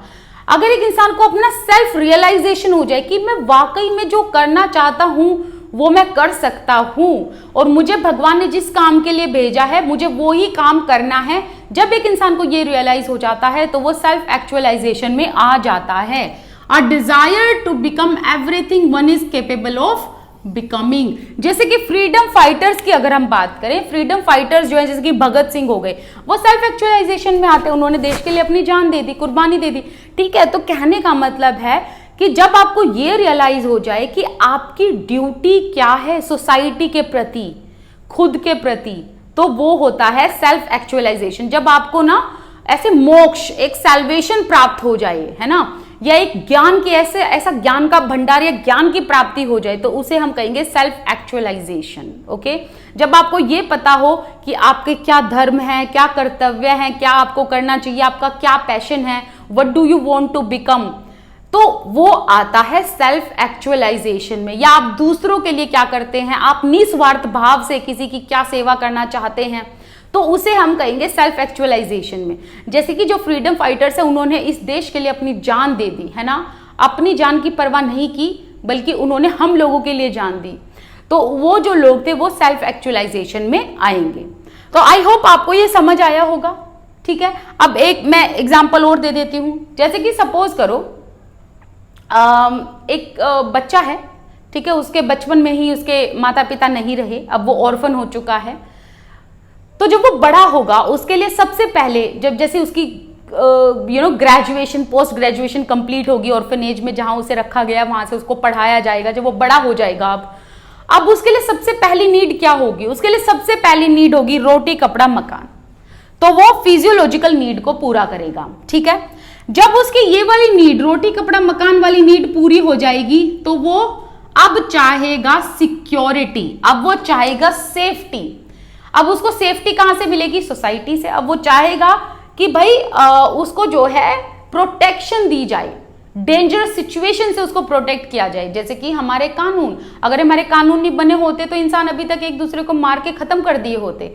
लेकिन यू नो कि इस लॉ एंड ऑर्डर बने हुए, अगर आप कुछ क्राइम करोगे उसका फिर आपको भुगतान भी करना पड़ेगा, है ना। तो अब या फिर अब उसको इस तरीके की सेफ्टी चाहिए कि अगर उसको कोई बीमारी है तो वो मेडिकल इशू को जो है हॉस्पिटल में जाकर क्योर करा सके, है ना, कोई प्रॉब्लम है तो उसे। अब चलो ये भी नीड पूरी हो गई। अब वो आएगा लव एंड बिलोंगिंगनेस पे। अब वो चाहेगा कि यार, अब उसके मम्मी पापा नहीं है तो वो चाहेगा कि यार कहीं ना कहीं तो मैं किसी को अपनी लाइफ में लाऊं। या तो वो एक पार्टनर की तलाश करेगा, फ्रेंड्स की तलाश करेगा, एक ग्रुप की तलाश करेगा। ठीक है, वो एक सोसाइटी का पार्ट बनना चाहेगा। अब ये भी उसकी नीड पूरी हो गई। अब वो आएगा वो आएगा एस्टीम नीड्स पे। अब वो चाहेगा कि उसे उसके अंदर कॉन्फिडेंस हो एंड उसे बाहर के लोग भी रिस्पेक्ट करें, तो वो लग्जूरियस लाइफ को जीना चाहेगा। आईफोन ले लेगा जैसे कि, या मैक प्रो ले लेगा, राइट। तो कहने का मतलब है वो कुछ एक लग्जूरियस सा आइटम लेना पसंद करेगा ताकि उसे लोग पसंद करें, उसे उसकी रिस्पेक्ट करें। फिर वो आएगा कॉग्निटिव नीड में। अब उसकी ये लोअर लेवल ऑफ नीड पूरी हो गई, अब वो जाएगा हायर में। अब वो चाहेगा कि उसने अच्छा खासा कमा लिया है, अच्छा खासा उसके पास पैसा, अच्छी खासी सिक्योरिटी है, क्यों ना इस दुनिया को जो है इस दुनिया को एक्सप्लोर किया जाए, इसके बारे में नॉलेज ली जाए। तो वो एक्सप्लोर करेगा। एक्सप्लोर करता करता वो ये देखेगा कि ब्यूटी कहाँ है ना। मतलब वो अब चाहेगा कि वो एक कामनेस की सिचुएशन में आए, उसे अब इस मोह माया से थोड़ा सा दूर रहना है। So he will search for beauty. फिर बाद में उसे सेल्फ एक्चुअलाइजेशन हो जाएगा कि एक्चुअली में भगवान ने उसे इस धरती पर क्यों भेजा है, उसकी क्या ड्यूटीज हैं। तो अब उसका सेल्फ एक्चुअलाइजेशन होगा। ओके, तो ये सब जो एग्जाम्पल मैंने दिए इनको थोड़ा सा आप रिलेट करो, आप भी अपने इसमें एग्जाम्पल्स पुट कर सकते हैं। एंड इस थियोरी को समझना बिल्कुल भी मुश्किल नहीं है, बस आपको ध्यान क्या रखना है, ये नाम आपको ध्यान रखने हैं साथ, है ना। तो आपको ये वीडियो कैसी लगी मुझे कमेंट सेक्शन में बताना। इसके अलावा जब ये पूरे पार्ट्स कंप्लीट हो जाएंगे लर्निंग एंड मोटिवेशन के, इनको मैं एक वीडियो में कंपाइल कर दूंगी। Thank you so much for watching this video. आप मेरे साथ इंस्टाग्राम टेलीग्राम पर जुड़ सकते हैं। इंस्टाग्राम की जो आईडी है वो मैं यहाँ पर यूजर नेम जो भी होता है या जो लिंक है वो यहाँ देख लेना, आपको मिल जाएगा। Thank you so much for watching. Hello everyone, welcome back to my channel learning with pace. हम लोग लर्निंग एंड मोटिवेशन का जो एक ये चैप्टर कंप्लीट कर रहे हैं, इसमें we already have completed 2 approaches. The first one is behavioristic approach, then we completed humanistic approach. Now अभी हम बात करेंगे कॉग्निटिव अप्रोच के बारे में। तो जो सबसे पहले अप्रोच थी behavioristic approach, that emphasise on the extrinsic motivation, but humanistic approach emphasizes on intrinsic motivation. And if we talk about cognitive approach, that also emphasizes on intrinsic motivation. ध्यान रखना ये चीज। अब cognitive approach का मतलब होता क्या है? देखो, cognitive का सीधा लेना देना किससे है? thinking से है। तो cognitive approach में ये कहा कि हर एक इंसान का जो behavior होता है वो किससे determine होता है? उस बंदे की thinking से। ठीक है, कि हमारे जैसे सोच विचार होंगे, जैसा थॉट प्रोसेस वैसा ही हमारा बिहेवियर, हमारी जैसी थिंकिंग वैसा ही हमारे एक्शन। अगर मैं सरल भाषा में बताऊं तो एकदम लेमन लैंग्वेज में हम ये कह सकते हैं, जैसा सोचोगे वैसा आप करोगे, वैसा ही आपका बिहेवियर होगा, राइट। तो वही बात जो है कॉग्निटिव अप्रोच में कही गई। लेकिन इस छोटी सी बात को इन्होंने थोड़े से टेक्निकल टर्म्स में बताया है। तो अगर हम कॉग्निटिव अप्रोच की बात करें तो हमें ये कुछ सर्टेन पॉइंट्स इसमें ध्यान रखने हैं। ओके, ये मैंने पहले इसलिए लिख दिए थे क्योंकि बहुत गर्मी हो रही है और एक साथ अगर मैं लिखूंगी तो आपका टाइम भी जो है साथ साथ चला जाएगा, मतलब एक्स्ट्रा टाइम चला जाएगा। तो बेटर है कि मैं ऐसी चीजों को पहले से ही लिख दूं, ठीक है। एंड मेरे लिए भी गर्मी में शूट करना थोड़ा सा मुश्किल हो जाता है। सबसे पहला है एट्रीब्यूशन थ्योरी। अब एट्रीब्यूशन का मतलब होता क्या है कि आप किसी चीज के साथ कोई चीज जोड़ देते हैं, कोई चीज को एट्रीब्यूट कर देते हैं। अब यहां यह कहा गया कॉग्निटिव अप्रोच में कि हर एक इंसान जो भी वो एक्शन करता है या हर एक इंसान जिस तरीके का एक्ट करेगा उस एक्ट के पीछे वो रीजन ढूंढेगा। ठीक है, तो क्या कहा गया कॉग्निटिव अप्रोच में कि अगर कोई इंसान किसी तरीके का एक्ट करता है या कोई बिहेवियर करता है, वो उसके पीछे क्या करता है? एक रीजन को ढूंढता है। या दूसरा बंदा कोई अगर कुछ बिहेव कर रहा है तो उसके पीछे, उस एक्शन के पीछे रीजन को ढूंढता है कि ये ऐसे क्यों बिहेव कर रहा है या मेरे साथ ऐसा क्यों हुआ। एग्जाम्पल लेते हैं, जैसे कि अगर आप एक सब्जेक्ट में फेल हो गए तो अब आप क्या करोगे कि आप फेल क्यों हुए इसके पीछे रीजन ढूंढोगे। ठीक है, आप फेल हो गए एक सब्जेक्ट में तो उसके पीछे एक रीजन ढूंढोगे कि रीजन क्या है, फेल होने का रीजन क्या है। तो यहां पर आप रीजंस में या तो ये कहोगे कि मेरा बैड लक था, या ये कहोगे मेरा लैक ऑफ कंसंट्रेशन था, या ये कहोगे कि मुझे चीजें अच्छे से समझ नहीं आई। तो आप तरह तरह के रीजंस ढूंढोगे कि मैं इसलिए फेल हुआ, और यही रीजंस आपके क्या होते हैं? एट्रीब्यूशन कहलाते हैं। तो आप हर एक चीज के पीछे, हर एक बिहेवियर के पीछे कुछ ना कुछ एट्रीब्यूशन को ऐड कर देते हो कि आपने ये काम क्यों किया, इसके पीछे क्या एक रीजन था, वही रीजन आपका एट्रीब्यूशन कहलाता है और उसी को कहते हैं हम एट्रीब्यूशन थ्योरी। तो कॉग्निटिव अप्रोच में ये कहा गया कि इंसान अपने बिहेवियर, अपने एक्ट के पीछे एंड दूसरों के एक्ट के पीछे क्या करता है? वो एक रीजन ढूंढता है और एक एट्रीब्यूशन को ऐड कर देता है, एक रीजन को ऐड कर देता है। ठीक है, नेक्स्ट है एक्सपेक्टेशन, और ये इनटू का निशान लगा रखा है जिसे हम गुणा कहते हैं हम गणित में। Expectation into value theory. अब देखो, एक्सपेक्टेशन एंड वैल्यू, इन दोनों का इनटू, इन दोनों का मल्टीप्लीकेशन। तो यहां पर यह कहा गया कॉग्निटिव अप्रोच में कि अगर हम कोई काम करते हैं तो हमारी अपनी कुछ एक्सपेक्टेशन होती है, हमारी कुछ डिजायर होती है, राइट। अब उस डिजायर के साथ आप अगर वैल्यू ऐड कर देते हो तो आप और भी ज्यादा मोटिवेटेड हो जाते हो। जैसे कि आपके कुछ डिजायर्स हैं, आपको कुछ बनना है, आपको एक टीचर बनना है, एक बहुत अच्छे लेवल पे जाना है। अब उसके पीछे आप क्या करोगे? उसके पीछे आप एक वैल्यू को ऐड कर दोगे कि आपके लिए ये जो प्रोफेशन है टीचिंग का, ये कितना वैल्यूएबल है। समझ में आई बात? कि आप अपनी डिजायर के साथ उस चीज की वैल्यू ऐड कर देते हो कि वो चीज आपके लिए कितनी कीमती है, तो उससे आप क्या हो जाते हो, उससे आप मोटिवेटेड हो जाते हो। ओके, तो आई बात समझ में कि अगर आपकी कुछ डिजायर्स हैं, उसके साथ आपने उस डिजायर की वैल्यू को ऐड कर दिया तो आप उतने ही ज्यादा मोटिवेटेड हो जाते हो। तो यहां पर आपका थिंकिंग प्रोसेस हुआ ना कि आपके जो परसेप्शन थे, आपने जो वैल्यू सोची वो आपने ऐड की एंड आप मोटिवेट हुए, तो हुई ना कॉग्निटिव अप्रोच। नेक्स्ट है बिहेवियर डिटरमाइंड बाय थिंकिंग। तो जैसा मैंने बताया कि भाई बिहेवियर, किसी इंसान का क्या बिहेवियर है या फिर वो उसके क्या एक्शंस हैं, उसके साथ आप क्या करते हो, आप कुछ ना कुछ जो है आपकी थिंकिंग उसके पीछे होती है। ठीक है, आपके बिहेवियर के पीछे आपकी थिंकिंग होती है, वही चीज यहां बताई गई है। सिंपल इसमें मतलब आपको ये ध्यान रखना है कि हर एक इंसान अगर कोई काम करता है उसके साथ जो है उसके पीछे उसकी सोच छुपी हुई होती है। जैसे कि एक सपोज करो एक इंसान बहुत ज्यादा उसे भूख लगी है, अब उसके आगे रोटी रखी है, अगर उसकी सोच ऐसी होगी कि चोरी करना पाप है तो वो उस रोटी को नहीं खाएगा, उसे ये लगेगा कि मैं यहां से चोरी करूं और ये बहुत बड़ा पाप है, तो उसकी थिंकिंग में चोरी करना पाप है, उसी तरीके का उसका बिहेवियर होगा। लेकिन दूसरी तरफ अगर हम चोरों की बात करें तो वो क्या करेंगे, वो चीज चुरा के ले भी जाएंगे, खा भी जाएंगे, सब कुछ कर लेंगे, क्योंकि उनकी थिंकिंग क्या है, उनके लिए ये जो चोरी चीज है ये जो है इसको गलत नहीं मानते, तो उनका बिहेवियर भी उसी हिसाब का होता है। तो जैसी थिंकिंग वैसा ही इंसान का बिहेवियर। अब नेक्स्ट देखो, people respond to perception not situation.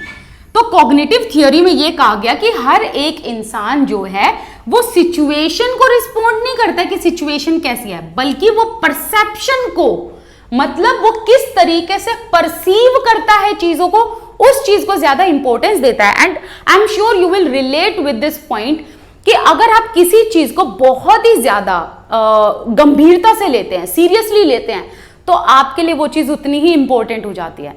जैसे कि सपोज करो एक सिचुएशन ले लेते हैं, मैं इसी का एग्जांपल आपको बता रही हूं। ठीक है, एक सिचुएशन ले लेते हैं। सिचुएशन में है आप एग्जामिनेशन हॉल में, ठीक है। अब आपको दो तरीके के बच्चे देखने को मिलते हैं, 1 and 2। ये जो 1 नंबर पे बच्चा है इसके लिए एग्जाम मैटर नहीं करते, ठीक है, इसके लिए जो एग्जाम्स हैं वो मैटर नहीं करते। तो दैट मीन्स इसने क्या किया, देखो सिचुएशन पे रिएक्ट नहीं किया बल्कि परसेप्शन पे रिएक्ट किया, क्योंकि उसको एग्जाम को वो कैसे परसीव कर रहा है, एग्जाम को वो सीरियसली नहीं ले रहा है। तो अब उसके कितने भी मार्क्स आए या वो फेल हो जाए उसको कोई फर्क नहीं पड़ेगा। वेयर एज दूसरा बच्चा एग्जामिनेशन हॉल को नहीं बल्कि एग्जाम को सीरियसली लेगा और इसने परसीव किया कि एग्जाम एक ऐसी चीज है जिसमें मेरा आगे का फ्यूचर टिका हुआ है, मेरी परसेंटेज से आगे का फ्यूचर टिका हुआ है, मेरी नॉलेज से आगे का फ्यूचर टिका हुआ है। तो उसने एग्जाम को क्या लिया, सीरियसली लिया। तो अब उसके लिए परसेंटेज भी मैटर करेंगे। अगर वो फेल हो गया क्योंकि उसने उस चीज को, उस जो एग्जाम था उसको सीरियसली परसीव किया, तो इसलिए उसे अपने रिजल्ट का फर्क पड़ेगा। ठीक है, अगर उसके 2 नंबर भी कम आए तो वो शायद आपके पास आ जाए और कहे कि मैम आपने मेरे नंबर कम क्यों दिए, क्योंकि उसने किस चीज पर रिस्पॉन्ड किया, परसेप्शन पर। अब देखो परसेप्शन का मतलब क्या होता है, परसेप्शन का मतलब होता है आपने किसी चीज को कितना समझा या फिर कितना सीरियसली लिया। ठीक है, कैसे परसीव किया। अब यहां पर मैंने कुछ पॉइंट्स लिखे हैं, ये पॉइंट्स है प्लान, गोल, स्कीमास, एक्सपेक्टेशन, एट्रीब्यूशन। इनको आप ध्यान रख लेना, क्योंकि कॉग्निटिव अप्रोच में ये कहा गया कि भाई अगर कोई इंसान इनिशिएट करता है या मोटिवेटेड रहता है, वो किस चीज को फॉलो करता है, इस चीज को। पहला प्लान, उसके लिए प्लान क्लियर होने चाहिए, उसका प्रोसेस उसे क्लियर होना चाहिए ही चाहिए। गोल्स, कि वो क्या अचीव करना चाहता है। ठीक है, स्कीमास, कि उसको जो बनना है, जो उसकी एक्सपेक्टेशन है उसके अंदर कितनी अंडरस्टैंडिंग है। एक्सपेक्टेशन मतलब उसकी क्या डिजायर है और उसने उस डिजायर में कितनी वैल्यू ऐड की है, उस हिसाब से वो उस चीज को सीरियस लेगा एंड तब वो उस टास्क को कंप्लीट करने में क्या रहेगा, मोटिवेटेड रहेगा। तो यहां पर आपने क्या समझा, यहां पर आपने एक चीज ये समझी कि सारा खेल किसका है, थिंकिंग का, कॉग्निटिव का, कि उसने देखो सारी चीजें, चाहे वो एक्सपेक्टेशन हो, डिजायर हो, कुछ भी हो, लास्ट में उसका परसेप्शन काम आता है कि उसने कितनी वैल्यू ऐड की है। एंड अगर आप अपनी थिंकिंग ऐसी रखते हैं कि ये मुझे काम करना है, इसके करने के बाद मेरी वैल्यू और भी ज्यादा हो जाएगी, या इस काम के करने से मेरे लाइफ में पॉजिटिव रिजल्ट्स आएंगे, या मैं इतना कमाऊंगा, तो आप अगर किसी चीज में वैल्यू ऐड कर देते हैं तो आप और भी ज्यादा मोटिवेटेड हो जाते हैं। एक एग्जांपल ले लेते हैं, मैं इस YouTube चैनल पे वीडियोस बनाती हूं, जबकि आप लोगों को पता है मैं आपसे पर्सनली कुछ भी पैसा नहीं ले रही हूं। आज इतनी गर्मी है, आपको पता है इस साल बहुत ज्यादा गर्मी है 2022 में, ठीक है, और मैं पंखा भी नहीं चलाया हुआ है तो बार बार पसीना आ रहा है, लेकिन मैं फिर भी यहां खड़े होकर वीडियो बना रही हूं। क्यों? क्योंकि मैंने इस काम में वैल्यू को ऐड किया है, ठीक है। तो इस काम में मैंने वैल्यू को ऐड किया, तो मेरे लिए गर्मी मैटर नहीं की, तो मैंने क्या किया, इस चीज को सीरियसली लिया एंड मोटिवेटेड हुई मैं ये टास्क को करने के लिए, और मैंने ये शूट कर दिया आज के दिन वीडियो, ठीक है। तो आपकी थिंकिंग मैटर करती है कि आप किसी चीज को कितना परसीव कर रहे हैं, कितना सीरियसली ले रहे हैं आप अपनी थॉट प्रोसेस में, एंड उसके साथ आप कितनी वैल्यू को ऐड कर रहे हैं। सो ये चीज जो है मैटर करती है, ठीक है। आई होप कॉग्निटिव अप्रोच का जो ये पॉइंट है ये आपको क्लियर हुआ होगा। नेक्स्ट वीडियो में हम बात करेंगे सोशो कल्चरल अप्रोच के बारे में, ठीक है।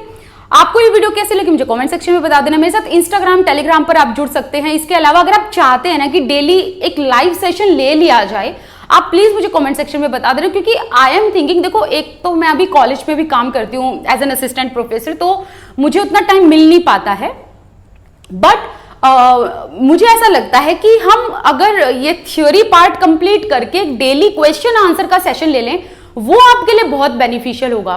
तो वो मैं डेली कर सकती हूँ, तो आप मुझे वो बता देना। बस उसमें ये ध्यान रखना, मैं पीपीटीज की बजाय पीडीएफ लेकर आऊंगी, उसमें वैल्यू देना पढ़ाई को, ना कि ये कि मैम ने किस तरीके की पीडीएफ निकाली है, ठीक है। क्वेश्चन अच्छे होंगे, आपको मजा भी आएगा करने में, तो आप मुझे कमेंट सेक्शन में जरूर बताना। Thank you so much for watching this video. Hello everyone, welcome back to my channel Learning with Pace. Learning and motivation का जो हम टॉपिक कर रहे थे, इसमें हमने 4 अप्रोचेस करनी थी, जिसमें से हमने ऑलरेडी 3 अप्रोच कर ली हैं। हमने बिहेवियरिस्टिक, ह्यूमनिस्टिक, कॉग्निटिव, ये 3 अप्रोच कर ली हैं। अभी जो 4th अप्रोच है that is socio cultural approach to motivation, इसके बारे में हम बात करेंगे, राइट। अब जैसे कि आप नाम से समझ सकते हैं सोशो कल्चरल, तो दैट मीन्स यहाँ पर बात हुई है सोसाइटी की, या ये कह लो यहां पर बात हुई है कम्युनिटी की। बट आपने यहां पर एक तो सबसे पहले चीज ये ध्यान रखनी है कि अगर हम चारों अप्रोच का कंपैरिजन करें, तो एक सिर्फ बिहेवियरिस्टिक अप्रोच ऐसी है जिसमें कि जो थियोरिस्ट थे उन्होंने एक्सटर्नल या एक्सट्रिंसिक मोटिवेशन पर एम्फेसाइज किया था। वेयर एज अगर हम रेस्ट 3 की बात करें, जैसे कि ह्यूमनिस्टिक, कॉग्निटिव, सोशो कल्चर, इन तीनों में जो थियोरिस्ट हैं वो किस पर एम्फेसाइज करते हैं, इंट्रिंसिक मोटिवेशन पर। ये भी आप ध्यान रख लेना, ठीक है। इंट्रिंसिक मोटिवेशन, या इसको इंटरनल मोटिवेशन भी कह सकते हैं। तो चलो अभी बात करते हैं socio cultural approach to motivation के बारे में। It emphasises on the role of communities in one's development and motivation. अब देखो यहाँ पर ना आपके माइंड में पक्का एक डाउट यह आ रहा होगा, पहले तो कि ये इंट्रिंसिक मोटिवेशन कैसे, इसके बारे में मैं डिस्कस करूंगी, आपको बताऊंगी, लेकिन उसको समझने से पहले ये वाला पार्ट समझो, ठीक है। तो सबसे पहले वाली लाइन में देखो ये कहा गया है कि socio cultural approach to motivation, ये कम्युनिटी के रोल को एम्फेसाइज करता है, कम्युनिटी के रोल को सबसे ज्यादा इंपॉर्टेंट बताता है किसी भी इंसान की डेवलपमेंट के लिए एंड या उसके मोटिवेशन के लिए। अब देखो कैसे, इस अप्रोच में ना ये बिलीव किया जाता है कि जब आप एक कम्युनिटी का पार्ट बनते हैं तो आप नेचुरली मोटिवेट हो जाते हैं, एंड जब आप नेचुरली खुद से मोटिवेट हो जाएंगे तो वो होगा ना इंट्रिंसिक मोटिवेशन, इंटरनल मोटिवेशन। क्यों? क्योंकि वो आपके अंदर से आया है मोटिवेशन। तो ध्यान रखना यहां आपको क्या समझना है। पहली लाइन पर दोबारा चलते हैं। एम्फेसिस द रोल या फिर emphasise on the role of communities in one's development and motivation, कि किसी भी व्यक्ति का जो डेवलपमेंट है या फिर जो उसका मोटिवेशन है वो कैसे होता है जब वो एक कम्युनिटी का हिस्सा बन जाता है। नेक्स्ट है, this approach believes that becoming the part of community motivates naturally, कि अगर कोई व्यक्ति इस कम्युनिटी का पार्ट बनता है तो ये अपने आप उसके लिए एक नेचुरल मोटिवेशन होता है। And the reason is because the person feels that he or she is the part of community. So why a person gets motivation naturally whenever he becomes the part of community? The reason is कि उसे ये लगता है कि मैं एक community का, एक सोसाइटी का पार्ट हूँ, एंड जहां पर भी हम एक्सेप्टेड फील करते हैं ना, या अप्रिसिएशन दूसरों से लेते हैं, तो वहीं पर हमारे जो है अंदर से मोटिवेशन आ जाता है। तो यहां पर हमें क्या लगता है कि अब हम सोसाइटी का एक हिस्सा है, ठीक है। This approach, socio cultural approach, it believes that we learn and get motivated by observing and interacting with more capable person. अब याद करो, मोर नॉलेजेबल पर्सन, ये इसके बारे में हमने ऑलरेडी बात की थी। कंस्ट्रक्टिविस्ट जो अप्रोचेस थी उनमें हमने किस थियरिस्ट के अंडर हमने जो है मोर नॉलेजेबल पर्सन के बारे में बात की थी, आप मुझे कमेंट सेक्शन में बताएंगे, क्योंकि वो पार्ट मैंने बहुत डिटेल में आप लोगों को पढ़ाया था। अब इसके साथ आप ये भी ध्यान रखना कि जो कंस्ट्रक्टिविस्ट थियरिस्ट थे, या जो भी जितने भी जो साइकोलॉजिस्ट रहे हैं जो कंस्ट्रक्टिविस्ट अप्रोच को या कंस्ट्रक्टिविज्म को जो है सपोर्ट करते थे, उन्होंने जो है इस अप्रोच को कहीं ना कहीं कह सकते हैं, रिलेट कर सकते हैं कि वो सेम जो उनके थॉट प्रोसेस थे वही सेम थॉट प्रोसेस हमें यहाँ देखने को मिलते हैं।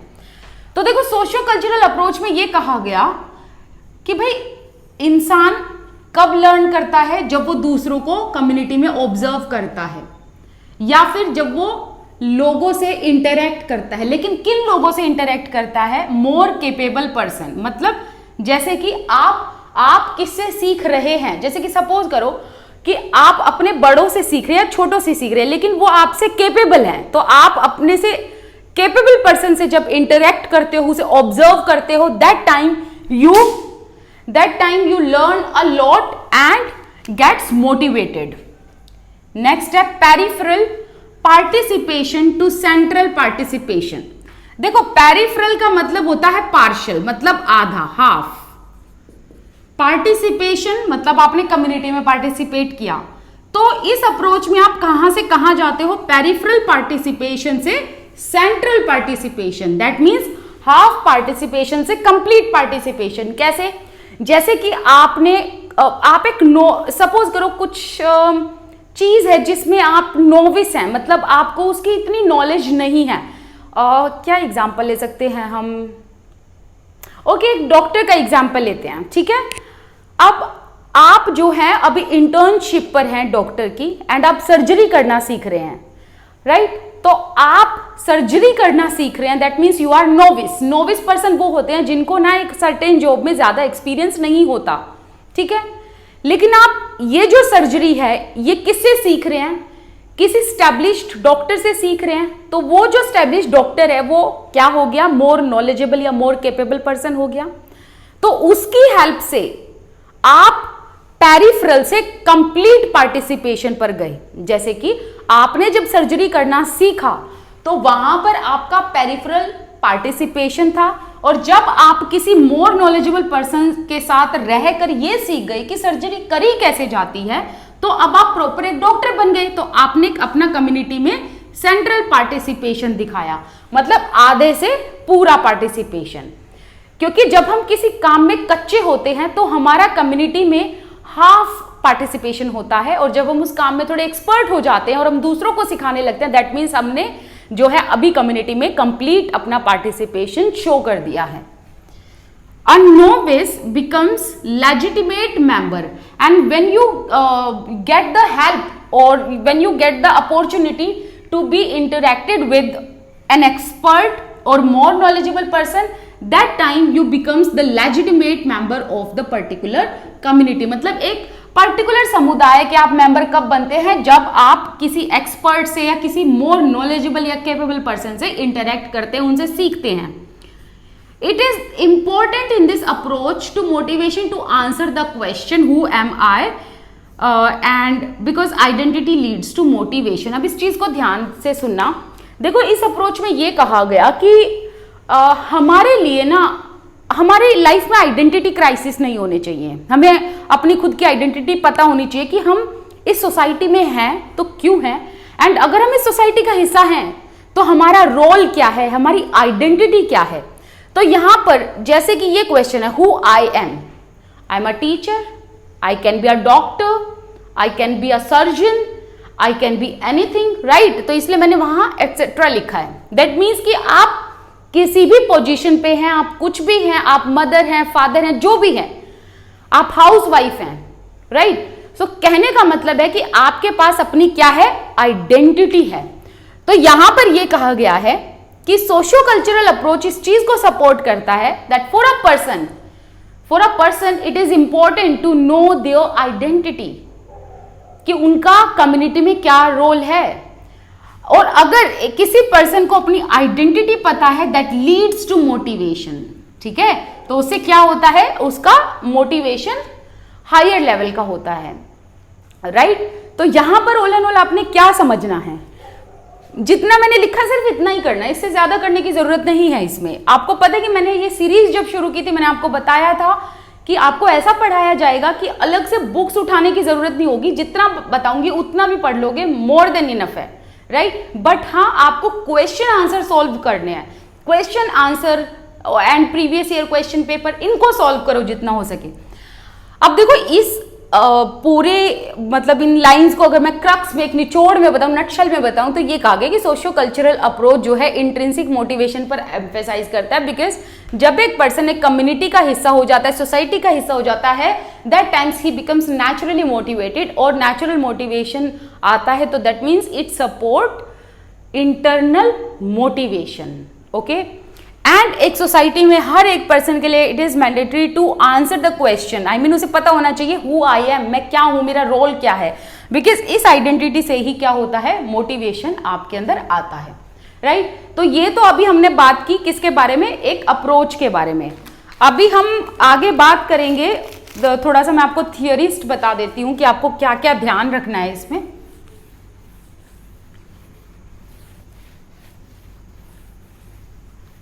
एंड हमारा आज ये जो लर्निंग एंड मोटिवेशन का टॉपिक है, ये कंप्लीट हो जाएगा।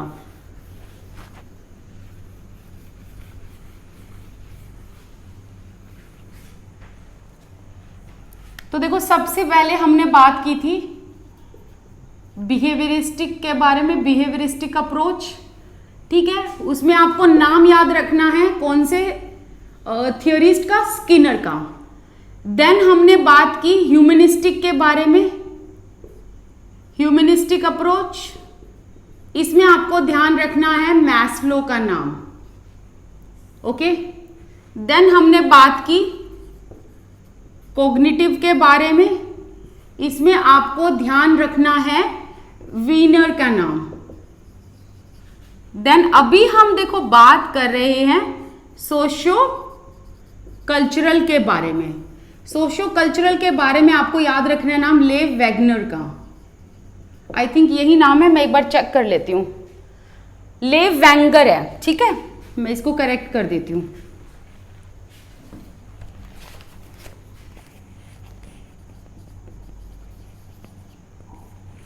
लेव वैंगर, ठीक है, ये नाम आपको ध्यान रखने हैं। अब मेरे पास ये बुक इसलिए क्योंकि मेरे को आपको एक दो चीजें और समझानी है। इसमें आपको सबसे पहले ये ध्यान रखना है that what are the factors that influence the motivation, ठीक है, कि कौन कौन से फैक्टर हैं जो मोटिवेशन में बहुत ही मायने रखते हैं। तो सबसे पहला है objective of learning.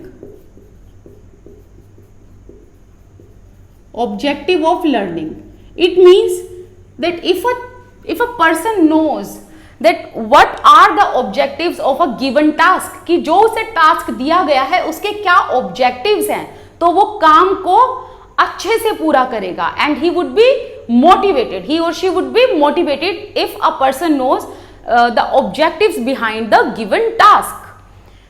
And objectives से क्या होता है, उसको अपने काम की इंपॉर्टेंस पता चलती है, काम को वो सीरियस लेता है एंड वो उसका मोटिवेशन लेवल हायर हो जाता है।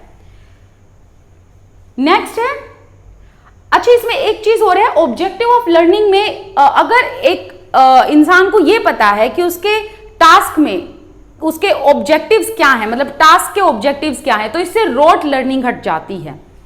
नेक्स्ट है rewards and punishment.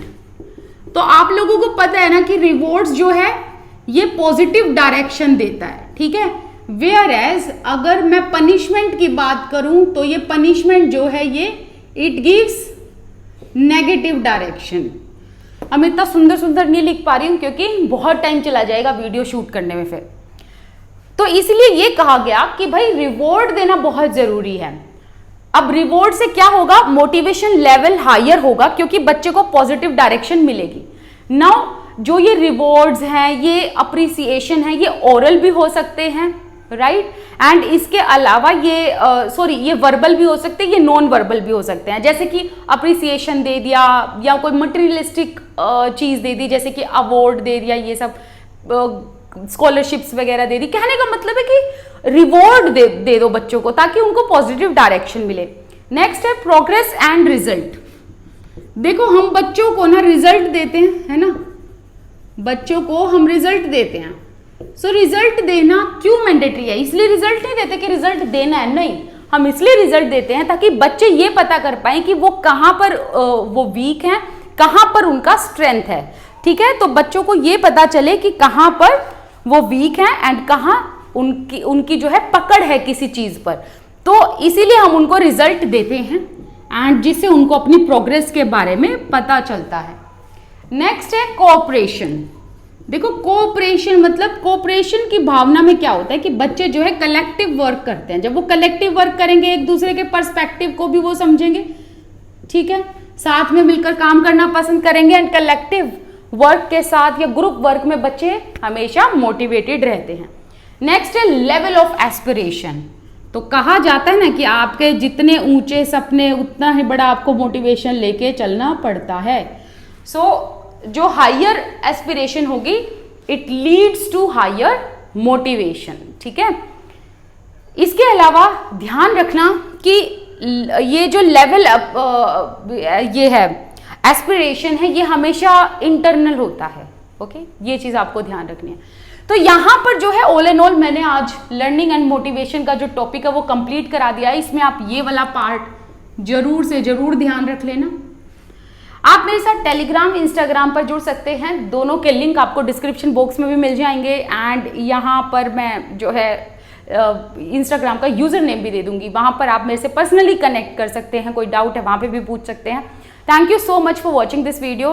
This is Priyanka Gaur. I wish you all the best. Keep learning.